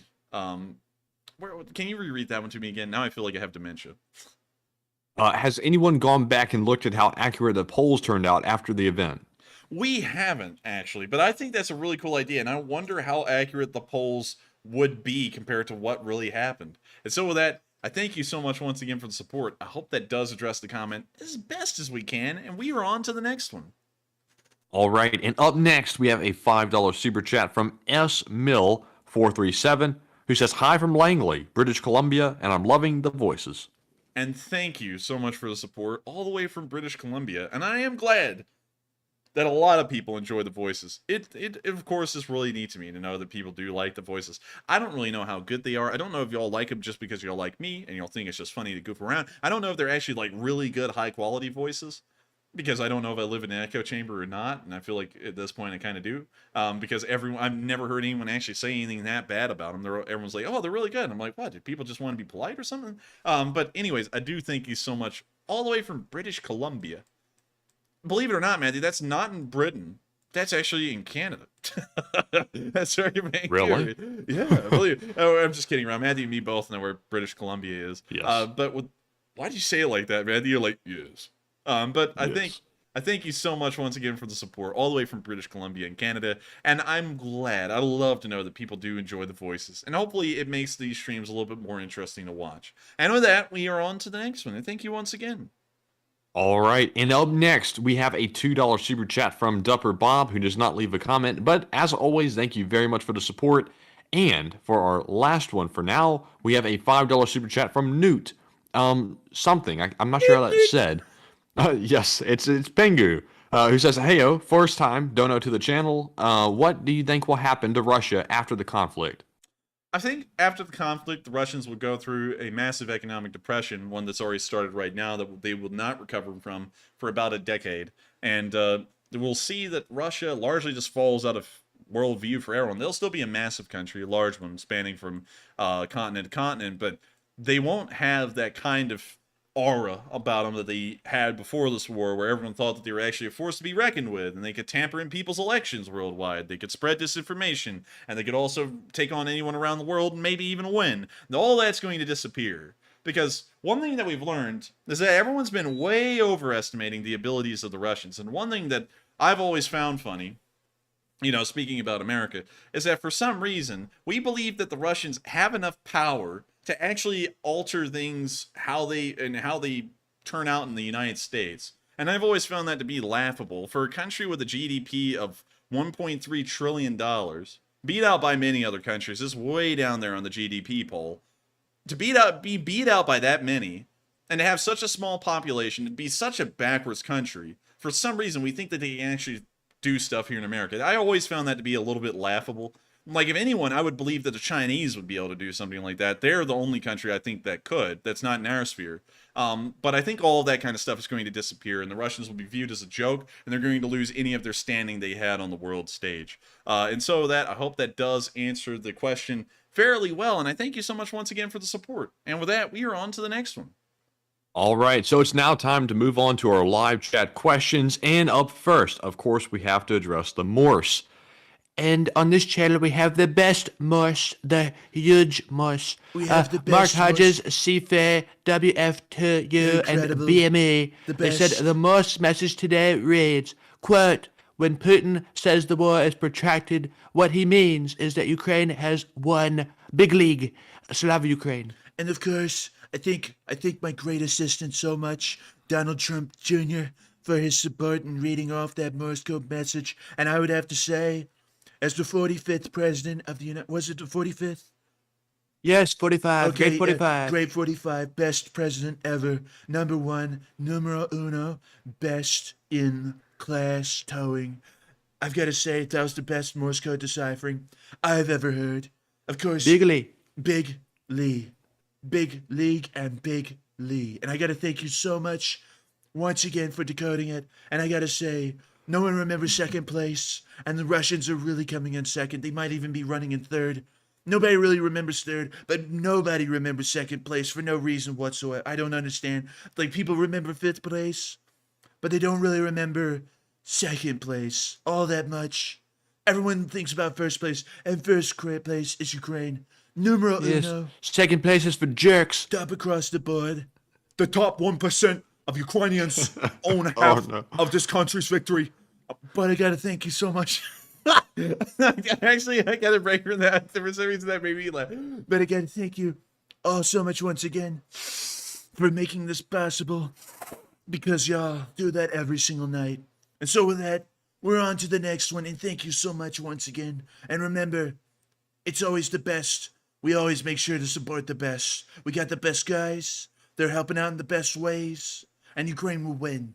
And so with that, we're on to the next one. And thank you so much once again. And somebody said something about an Obama impersonation. I don't know about that one. I don't know if you can really imitate him that well. But let's see. Up next, we have a question from Duncan VR. What defenses has Russia got in Crimea, particularly on the border? Oh my God, that actually was actually pretty okay. I'm not gonna lie. That was bad. That was really bad. I can't even do it. Forget it. I'm not even trying. Oh, come on, man. Okay, I'll try. I'm just kidding. I'm not. It's too tough to do. Wait a minute, hang on.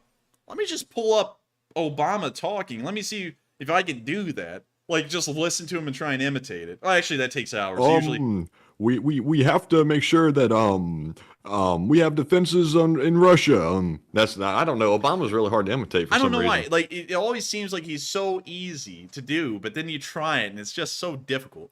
Also, that sounded really wrong. You have to have like really long pauses in between what you're saying, and it has to sound really like long-winded. And I see some people are like, no. Some people are like, yeah. Oh, this one's kind of mixed. I don't know. I mean, I'll have to try that off stream, and we'll have to both try that, see if we can ever get that down. Because a lot of y'all like presidents. I think we can do a pretty good George Bush. You know, like, we have to make sure that we can put food on our families. we have to wait a minute. We have to denounce the horrible crimes and torture and devastation going on in Iraq. I mean, Ukraine. Wait, hang on, let me try this one. Fool me once, shame on you. Fool me twice. Look, you fool me once, you can't fool me again. Oh man, George Bush was full of funny things. As Ronald Reagan said, it missed me. But anyways, we're starting to get way too into the rabbit hole of trying out crabby voices. All those are terrible. I hate them. Like not the people. We're apolitical. We don't get into that side of things. But I hate the voice impersonations. I think they're very bad. We'll try and work on them. But I gotta say though, like that George Bush like screw up about him like mistaking Iraq for Ukraine was like the most like top tier worst screw up I think he's ever done. That was like. I felt the cringe like through the screen. Oh man, yeah, and you know what's even funnier was when that guy threw the shoes at him. You know, he's like dodging him. You know, like he got up from the first one, he's like, "Ha, missed me," and then he threw the second one, and he can tell that one took him a little off guard. But still, anyways, what was the question even that we're working off of? It was the Morse code. Oh yeah. No, wait a minute. It was Duncan VR talking about defenses that Russia has in Crimea on the border. How in the world did we get into all those voice impersonations doing that? I did it, in the Orange Man voice, and it went from there.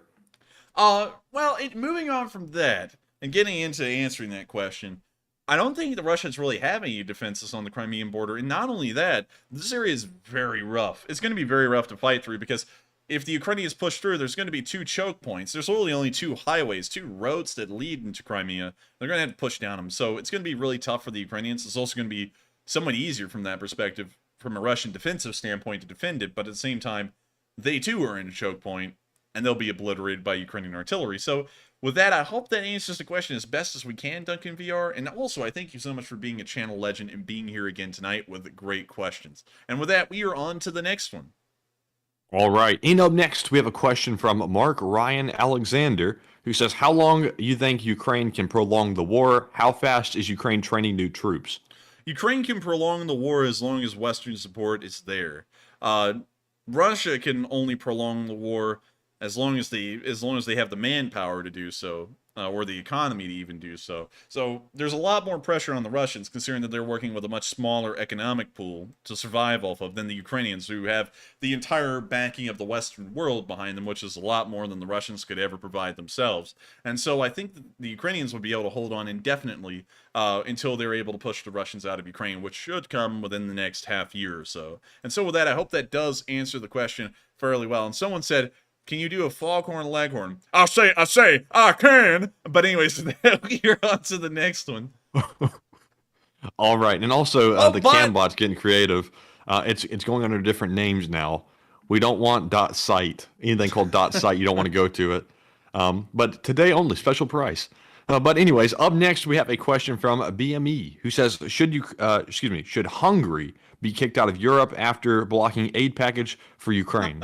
And dang, should it be kicked out of Europe? They're going to take Hungary and throw them out into the sea. Hungary has worst take at the Thanksgiving table, asked to leave Europe. It just picks up and moves to Asia. They're going to be real hungry then. It's just going to be a giant sea where it is. You know, it's going to be the Sea of Hungary. I mean, honestly, though, I think they would get a little bit hungry on that trip trying to get out of there. But anyways, I don't think they should be kicked out. That's one of the worst things to do. You always want to make sure to try and keep people in your fold and persuade them very calmly and logically on what would be the right thing to do. And while that seems like it is hitting a brick wall, just give it time and Hungary will turn around and do what is right in this instance. But with that, I hope that does address the comment fairly well. I never feel that people in our fold should ever be met with a large amount of violence or threats or ultimatums, because that only helps to turn people away from you. Because if we sit there and go, oh, you know, the British said something we didn't like, you're out, you know, and we just have the ability to kick them out of NATO, man, we wouldn't have a lot of friends. After a while, we wouldn't have many friends. It's better to go, oh, hey, wait a minute, you're not doing what we all need to do. We're all on the same team, right? No, we want to do it this way. Well, yeah, but come on, listen. What if we give you something and you do it our way, okay? Okay, all right, thanks. And then you just do it that way, which is a lot easier to do, and it keeps people on our side and helps us to stay on top of things. And so with that, I hope that does answer that question fairly well, and we are on to the next one. All right, and next up, in honor of Smog, I say, David Gormley puts in a $20 donation and says, if Turkey wanted, could they keep the Russian fleet from escaping the Black Sea if everything goes south for Russia in Crimea? I say, I think they could. I can't do that one well. I'm sorry. I'm giving up that on one. it. For some reason, I can't either. Like Foghorn Leghorn is just like, I needed a reference for that one. I say, come out of that depot. Put your hands up in the air. This is a stick up. But anyways, getting back to the question, because he never said anything like that. If Turkey wanted, could they keep the Russian fleet from escaping the Black Sea if everything goes south for Russia? Yes, they could. They have the right to deny anyone access to the Bosphorus Strait and also the Istanbul Strait. I forgot the name of that one. But they can deny anyone the right. So they answer that question. Yes, they could. And they could stop them from leaving. I don't know if how the Russians would deal with that. They really can't deal with it, because if they try and attack Turkey to get through, then they invoke Article 4 and 5, and then they're at war with NATO, and so then they lose the Navy and the fleet anyways. So I think they're kind of screwed over in that regard, to be honest with you. And so with that, I thank you so much for the support, David Garland. You actually brought up a really good point there, that if things go really badly for the Russians, they are screwed if Turkey cuts off the Strait of Istanbul and the Bosphorus as well. And so with that, thank you so much once again. That is a really good point. We are on to the next one. All right, and up next, we have a $3 super chat from Tom Parker, who says, thanks for the videos and updates. And thank you so much, Tom Parker, for the support. And I thank you so much for enjoying the videos and updates. And I hope that you'll been able to stick through with us tonight. Tonight, for some reason, it's like comedy hour right now in the question segment. I have no reason why, but it's still fun nonetheless. And so thank you so much once again for the support. I hope y'all been enjoying this as much as we have, and we are on to the next one. All right, and up next, we have a $5 super chat from Compound David with his profile picture of Cheem's dog, who says, explosions in Sevastopol, Crimea right now. Oh God. Let's see. Sevastopol news. Sevastopol news. Why? Why do I spell things so badly? Probably have to go to Twitter for that if it's just happening right now. Twitter. Let me go to Reddit real quick. I'm sure they got some videos on it. Ukraine War Video Report. That is a great subreddit to go to, and I highly recommend if y'all ever want to find video clips of what's going on over there. I think that's the most substantive inventory of videos you can find. And I can't find any under the new tab. Compound David said it's definitely going to be on Twitter. Twitter. Yes, of course. Let me go to Twitter. If Twitter's still running, that is. Twitter has collapsed. My account's still here. All right, cool. Twitter's been going through some rough times lately, from what we've been told. Some very rough times. But let's see here. Sevastopol.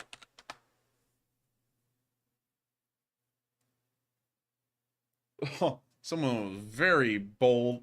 Let me show y'all this. This is funny.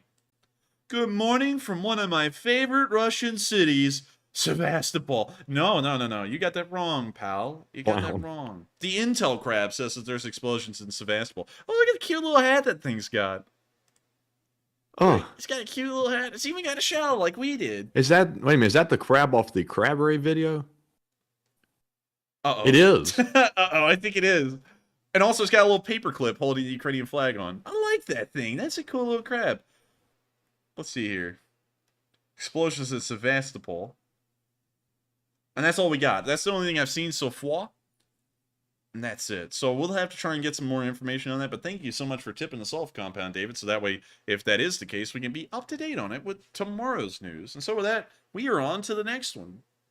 All right. And up next, we have a $5 super chat from Bilbo Jenkins, who comes in with some philosophy. And says, if trees could scream, would we be so cavalier about cutting them down? We might if they screamed all the time for no good reason. Thank you for the support, Bilbo Jenkins. And, you know, that's a great question. You know, that's a good one. If trees could scream, would we be so cavalier about cutting them down? Oh, yeah, we would. Oh, yeah. Because we need trees to survive. You know, a lot of buildings require timbers to be built. So I think we would cut them down and we would just be like, hush, little one. It's going to be over real soon. It's like cut them down. We might have to scream all the time for no good reason. It's pretty true. I don't know what that means and what that's in reference to, but that is pretty true. And so with that, thank you so much once again for the support, Bilbo Jenkins. And with that, we are on to the next one after those very philosophical words. And up next, we're back to our live chat questions, and we have one from Derek Holmes, who says, is there any chance that Ukrainians can take back the Zaporizhzhia nuclear power plant? Yes, there is. There's a pretty good chance of it here in the future. If they cut down to Melitopol, the Russians may have to cut out of the Kherson Oblast as a whole, and so they would get the Zaporizhzhia power plant back, because that would be in that divided part of the front line. And so with that, I hope that answers that question fairly well and fairly efficiently. And we are on to the next one. And up next, we have a question from Sapporo, who says, has the ground frozen enough for mass movement? You know, Matthew, Sapporo sounds a lot like Totoro! Getting to answer that question and getting past the little channel warm-up thing we do every day, I think that, no, it hasn't really solidified enough. It's actually slush all over right now from what we know. And so I think that that's really going to hamper Russian logistics and Ukrainian logistics a fairly good deal, although the Ukrainians are already starting off at a better place than the Russians in that regard. And so with that, I hope that answers that question fairly well, and we are on to the next one. And up next, we have a $5 super chat from Craig Platel, who says, that's the ground-launched small-diameter bomb GLSDB M26 rocket with an SDB in place of warhead. It's still just a proposal. And let's take a look at that. GLSDB M26. It's that simple. But let's see here. We've been on Saab's website before. They have a pretty nice website. And that's it right there. Holy moly. Okay, I'm not even saying that as a joke. That is actually cool. I didn't even know these things existed. And I thank you so much, Craig Patel, for bringing this up and actually letting us see what this thing really is. I don't think the Ukrainians have any of them. And it looks like they exist, but beyond that, I haven't seen them used by Ukraine. And so with that, I thank you so much for the support and letting us actually see this thing. And also, a lot of people are saying Saab rocks, and I would say, yeah, they do. But their cars don't. Saab car. Let me show y'all one. They're defunct. Yeah, they're defunct in the car industry because of hideous things like this. Look at that. Oh, some people are really like die hard over these cars for some reason. I'm not. I would die if my parents got me this as a first car. I'd be like, oh man, I'd rather not have a car. I'd rather just walk. Also, look at that Viggen, which used to be an old Swedish fighter made by Saab. Really neat one too. Let's see what else. This Saab actually kind of neat. I would be interested in having one of those. It's just cool looking. But also, at the same time, it's like the size of a go-kart. And I'm sure your knees would be shoved into your chest, especially if you're 6'2" trying to drive that thing. So maybe not. But man, you know another company that was... Uh-oh, Scotty Kilmer got his hands on the Saab. Oh, I can only imagine what that video looked like. What does this guy do? I don't know a lot about him. He yells at you for a good solid 10 minutes about whatever car he's talking about. Really? He's actually pretty good at like a good review channel or like a mechanics channel. Maybe I'll give this guy a watch. Also, I like this, man. It literally just says, don't. That's it. Oh, man. That's how you get people to watch a video right there. Just point at the hood and go, don't. And then people are like, what do you mean, don't? And that's how they click on it. Also, what is this? Oh my god, that is ugly. It looks like a rat that's had cancer. Goodness gracious. Oh my lord, that is ugly. Gee, oh my lord. Now you want to see a car that was really unique? Go look at the first Porsche that was ever made. I can't remember the name of it. It's like right on top of my head. Oh my god. What is that? Is that it? That one. Yeah, that's it. Oh my lord. They said it isn't a Porsche. What the hell they mean it isn't a Porsche? Yes, it is. It says Porsche right there. What are they, stupid? They probably have some like a little like cheeky story about why it's not a Porsche, but it really is. It was actually built in a mechanic shop called Larmans and Fargensons. Who gives a crap? It's a Porsche. But I think that one was commissioned by Hitler himself, if I'm correct. I think that was a competitor to the Volkswagen, although I might be wrong about that. God, that is so ugly, man. I feel like it's actually unique. It looks kind of weird. Man, I'm not seeing anything neat about that thing. Honestly, this thing's it went for $20 million though. Dang. I don't know who the hell would buy it. Like, you know, the car world really interests me a lot with what people find appealing sometimes. What is this? What is that thing? It's a hybrid car. No, you know, this is why hybrid cars are never catching on, is because they're god ugly. Like, look at this stupid thing. That is hideous. Even for its time, this thing is ugly. 1900? No wonder no one got into hybrid cars. That thing was so ugly that even the first Benz car looked better than that. And that thing was literally just a couple of wheels and you're sitting on a park bench. Like, come on. Like, you know, we ought to make a car show, Matthew, where I just roast cars for a straight hour. That would actually be kind of fun. Maybe so. I don't know if I could handle it, though. I like a whole bunch of cars out there. You'd probably be roasting the ones I like. Well, what cars do you like? Let's look at them. Well, in honor of Mr. E30, who put in a $4.49 super chat, who said thank you, Enforcer and Matt, for the live streams and analysis videos, and thank you for the kind words. And in your honor, I'm going to tell the Enforcer to look up a BMW E30 M3. I can get behind this. This looks cool. My favorite car of all time, back when BMW was actually great. The German Lada. If I could have one of those, I would be set. This thing looks cool, not gonna lie. Also, Matthew has a model of this one, I believe. Yes, I do. It's my prized possession with the exact livery and everything. It looks pretty cool, not gonna lie. I could actually like this car. This is the neat one. You know what car I like? Is the... Actually, let me think for a second. Which one is it? I'm trying to think here. 1 second. It's an older car. I think about a Lancia. 1927 Rolls Royce Silver Ghost. I believe that's the one. Yes, this one. This is a car right there. The one in red, the convertible top. Man, what a car. That is an impressive one right there. These things are expensive as hell. They're almost impossible to get. Hardly any of them were made.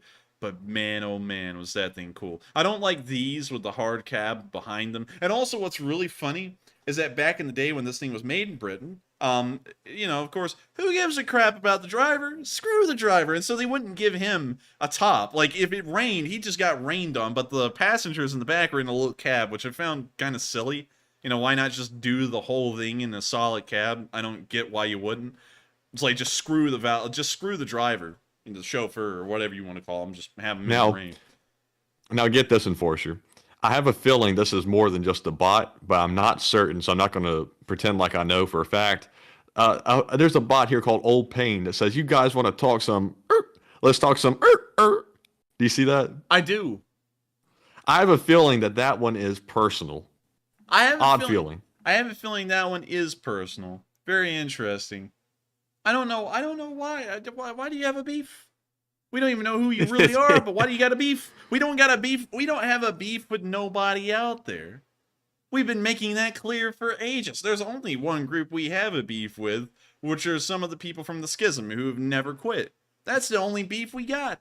And if you are who I think you are, why in the world are you getting so hyped up over this? He's also probably spooked that I know who he was too. He'll be guessing, how did he know who I was under that fake account? Maybe, I don't know, but like if it is who we think it is, what is your problem? We've made it clear we got no problem with you, and you've had a beef for ages. Why? I mean, we have no problem with you. We've been over to your channel. We've looked at it.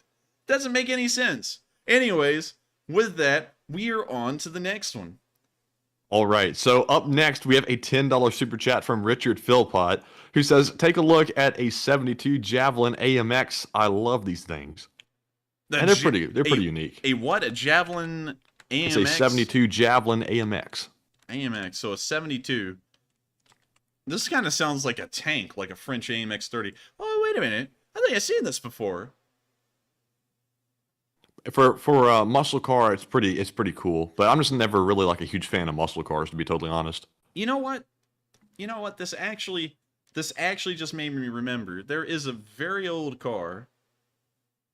Then I'm thinking, I can't remember the freaking names of the cars I like. I don't know why. Like, the only one I can remember... Also, real quick, Mr. E30 said that I have a signed Steve Soper Auto Art M3 118 scale. I actually have I think it's Mini Champs. That's what it is. Mini Champs M3 with the Warsteiner livery on it, with the the M colors and all that stuff on it. Super cool. 118 scale as well. I'll have to show it to you. Man, he's just geeking over that model. It's a cool one, though. I got to tell you, it's really neat. Like, even the interior of the thing's made, like, perfectly. It's amazing. I I collect stuff. Like, I collect helmets. Like, that's one of the things I like. I actually have a helmet, a pith from the colonial British era. It's a reproduction. I have a reproduction of the Suit and Who helmet, which y'all may have never heard of before. Really cool helmet, which I'll show y'all right here. This is the helmet. It's a reproduction like this one, and I've got it sitting in front of me right now. And then I have a helmet from the South Wales Police. And then I also have an M1 helmet and a Brodie helmet, and I think a couple of others that I've forgotten about. And then I also collect guns. And the newest addition to that was the Auto Ordnance 1927 model Thompson submachine gun, which is not a submachine gun, it's a semi-automatic. Because, tax stamps and all, and, the National Firearms Act of 1985, but still, pretty cool nonetheless. Matthew collects model cars, though. I don't know if he does that still, but I think you're now into collecting shoes? I know I don't collect shoes, but I saw Warrior Life FPV say I have an E46 M3 in my garage right now, full-scale size. Man, that's pretty nice. Let's check that out. These old BMWs are pretty cool. This is, I think it was the V10 in this one, if I'm correct. Ooh. Oh, that's so ugly. Oh my god. Somebody did that to mock the new ones. Oh yeah, they did. When I saw, funny enough, when we drove by the BMW lot one day, just like driving through the car lots to look at them like everyone does, I actually said to Matthew, because I saw the new grill, I said, dude, that looks like a Frenchman designed. And believe it or not, the designer of that model was from Peugeot, which is a French car company, which was insane that you could just tell what cars were French inspired or not just based off of the grill. I thought that was just the weirdest thing ever. But anyways, with that, we are on to the next one. All right, and up next, we have a $5 super chat from Avari Mandabratis once again, who says, the best vehicles are fire engines, 1988 Pierce Aero Pumper Red, best pumper I've ever used. Pierce Air Pumper Red? Pierce. Pierce, like a Pierce? Yes. A Pierce Lance? Arrow. Pierce Arrow. A fire truck? Yeah. A pumper truck. Oh, wait a minute. I must have missed the terminology. These things are pretty neat. There's a lot of them that are still around in Alabama. I think this is just like the common fire truck here still.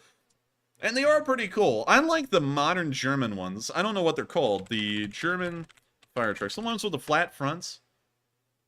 Not that one. This one, right here. That one. Those are cool. Like, for some reason, they're, like, compact. They're small. I bet they probably don't work as well as an American one, you know, because an American one is scaled up massive, probably has pumps the size of the Hoover Dam. This thing's probably just made for smaller fires, but I still think they're really cool. I like the design. I like those airport fire trucks that have like one? the automatic turret. Yeah, Yeah. like kind of like that. There's cooler ones though. Dude, is that thing like a HEMTT? Is that just what this is? I'm not really sure, but I know these things have massive engines inside of them. They can haul. Like this thing. It looks like that. Like just with Oh a no, massive... that's definitely not that. Bro, but anyways, we are on to the next one. All right, and let's see. I believe that was all of our super chats for now. So back to the live chats. The next one is from Team Koji17, who says, "What are your thoughts about troop movements in Belarus?" My thoughts about troop movements in Belarus is that's just a bunch of hot air again to get people freaked out. It's not really anything worthwhile. We've heard that, what, 9 times now? 10 times? I mean, like Matthew's like away from his mic. He's just like, a lot. But yeah, I would say that's just nothing. It's nothing to be worried about. Didn't we hear this like 3 weeks ago or a month ago, and then it didn't turn into anything, and then a month before that it didn't turn into anything? It's just nothing but bull crap. I wouldn't put much faith into it. And so with that, we are on to the next one. And up next, we have a question from Susan Lowell, who says, "Which is your favorite fire? Number 1, Kerch Bridge, 2, Kursk Oil Depot, or 3, future Moscow Fire RT television studio?" I gotta say, number 1, Kerch Bridge, is by far my favorite fire, just because it was such a crazy night when it happened, and we were here when it happened.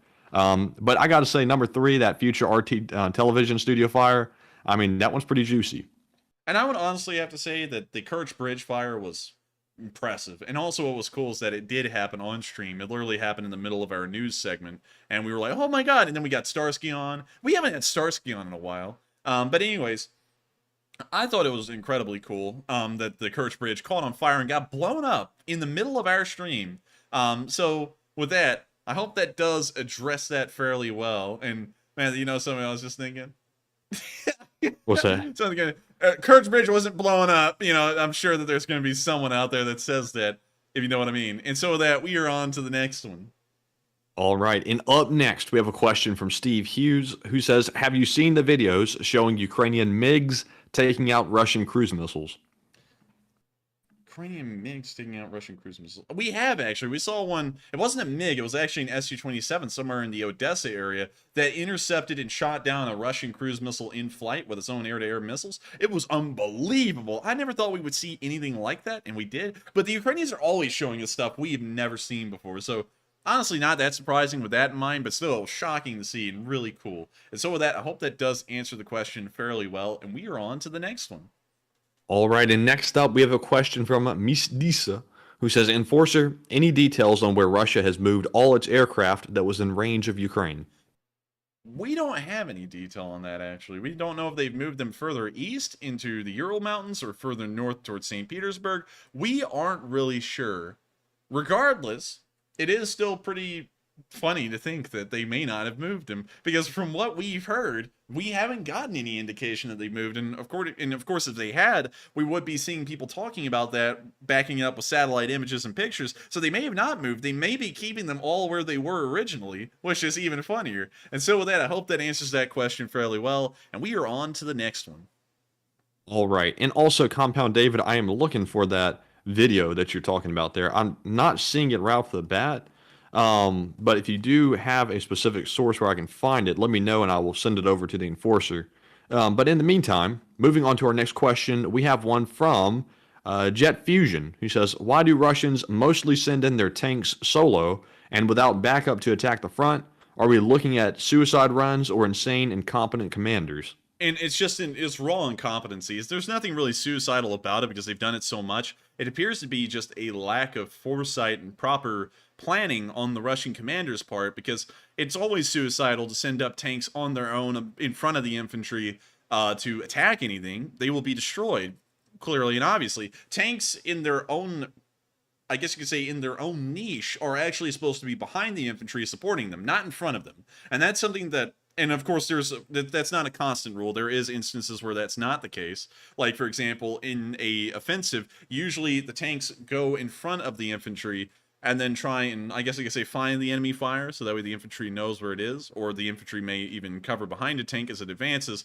But those instances are quite rare. For the most part, when a tank is being used, they're supposed to be behind the infantry firing over them in support. And we don't see that from the Russians. So I think that's largely just incompetence of their command, that they're like, hey, tank, just go over there and do whatever. And I guess they treat it like an infantry unit, although it's a tank. It's weird. I don't really know how to understand what the Russians are doing with that. But with that, I hope that answers the question fairly well. And we are on to the next one.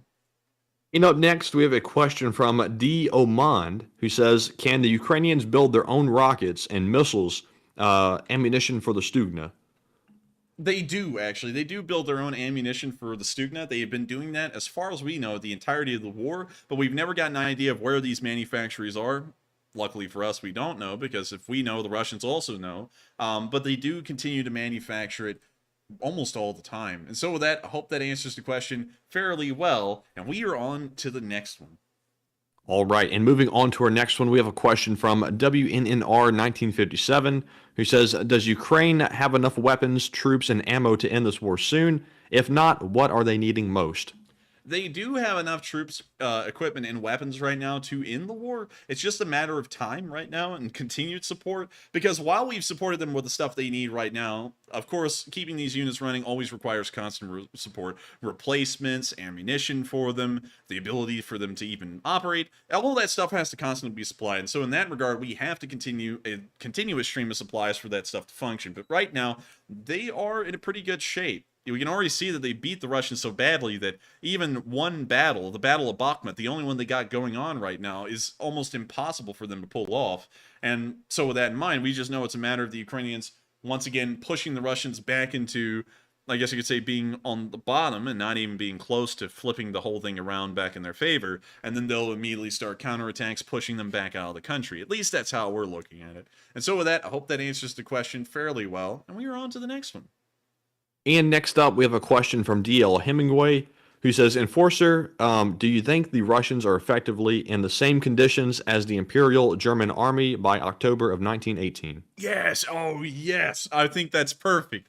Thank you for saying that. That's actually a great comparison. They are, because right now we know that there's mutinies going on. That was also happening in the Imperial German Army. The supply situation is terrible. That was also the same. They're not getting any new equipment or supplies. They're having to work off of stuff that they've already made. That's also the same. Everything. That was perfect. I gotta say, man, hats off to you. That was the perfect comparison right there. I would say that's exactly what we're looking at with the Russians right now, is that they are just like the Imperial German Army was in the latter part of 1918. And so with that, I hope that answers that fairly well. You actually took me off guard with that. That was perfect. Like that would be textbook comparison, like the perfect comparison. There's not even anything different in between them. And I bet Matthew's like, dang, like that must be spot on, because if he's hyped up about that, that must be perfect. And it is. Like, that was great. That was great all around. And so with that, we are on to the next one. Next we have a question from Justin Norse, who says, could looking at this attack on the airbase as an offensive move be wrong? Because attacking on airbase that targets civilians could be considered a defensive move. Well, I don't know. How do you take that question, Matthew? What is it asking? Let's see. Because I'm thinking it's taking the question as if it attacks a civilian airfield with military aircraft added, but I think I may be hearing that wrong. Let me get rid of this cambot. There we go. Could looking at this attack on the airbase be wrong? Because attacking airbase that targets civilians. Attacking on the airbase that targets civilians could be considered a defensive move. I'm not understanding the question, I don't think. I don't think I am all too well either, but I will try and answer it.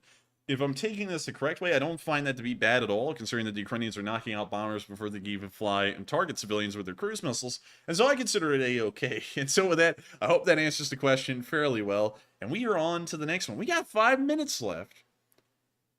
Crazy. Okay, I think I might understand Justin's question now. I'm trying my best to understand. I think it's going over my head a little bit, but he said because the airbase was specifically targeting civilians, would it not be considered a defensive move over an offensive move?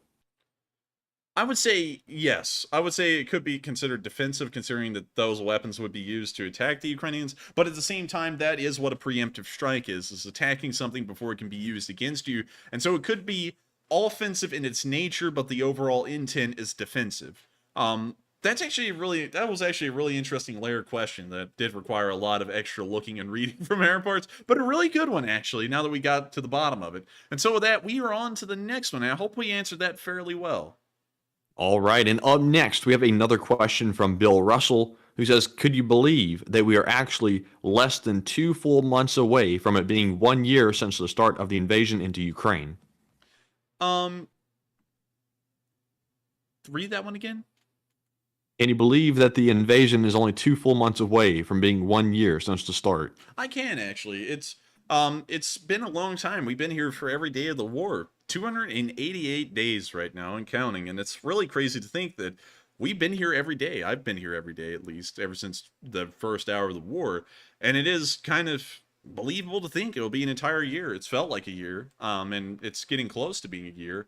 And so I hope that a lot of people are around when we reach day 365 on the 24th of February again, because that will be insane. It'll be an entire year, and the Ukrainians will have held out in what was supposed to be a 3-day war for 365 days, over 100 times the length that the Russians originally thought it would be. And so with that, I hope that answers that question fairly well, and we are on to the next one. And up next, we have a question from Manfred, who says, did you know that Australia is making a version of the Bushmaster, which does a multi-protective role? I didn't know that. That is actually really cool. So he's saying that Bushmaster, the armored car company, is making a armored car that can, like, fill a multi-role? Yeah, it's a version of the Bushmaster, which can fill multiple roles. That's interesting. So does that mean they're adding, like, different, like, armor or guns to it?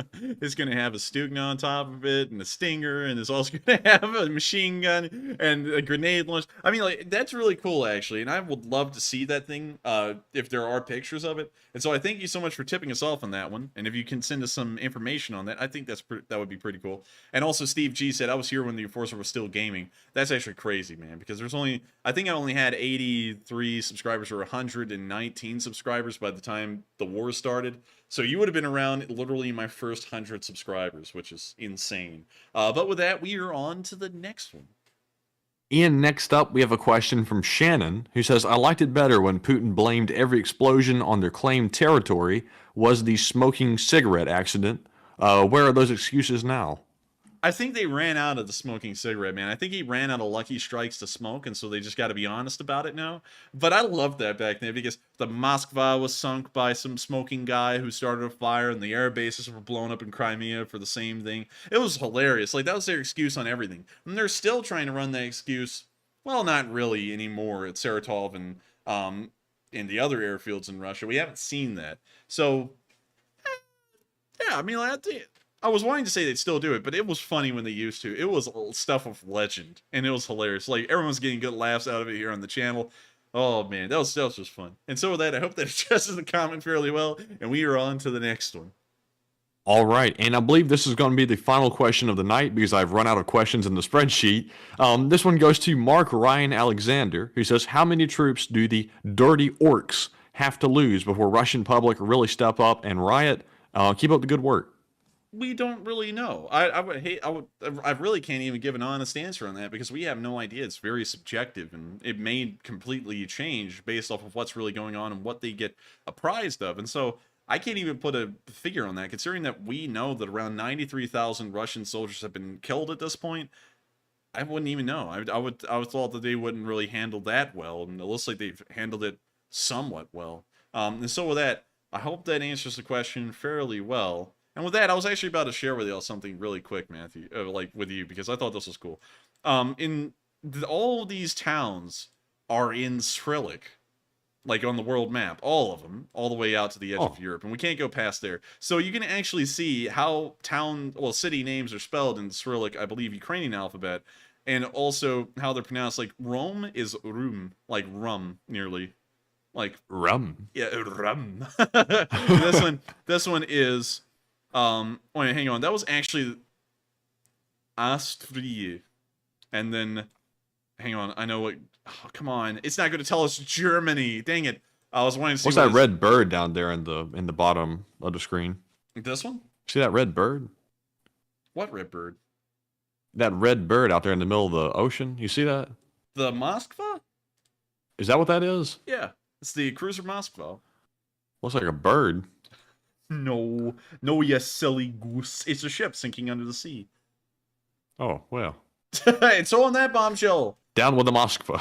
On that bombshell and that sinking note, it's time for us to end tonight's stream. I thank you all so much once again for watching. It's been an absolute pleasure to run this stream, and I hope y'all have enjoyed it a whole load. If y'all did, make sure to subscribe, like, and comment, and also hit the thumbs up button as well. That helps us out a lot. We got 2,300 likes. What about 2,400? What about 2,500? Maybe 2,600. I don't know. We're kind of asking for a little bit too much there, but I thank you all so much once again for watching, and we will see you all tomorrow at 10 p.m. Eastern Time to cover the next 24 hours of the war in Ukraine. Good night, everyone. Take care, and I'll see y'all around. What the hell?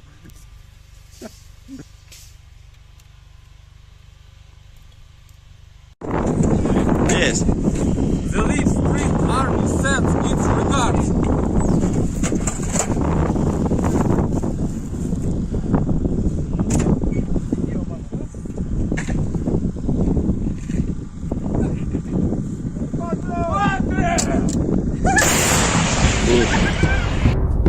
Ще не вмерла України ні слава, ні воля. Ще нам, браття українці, усміхнеться доля.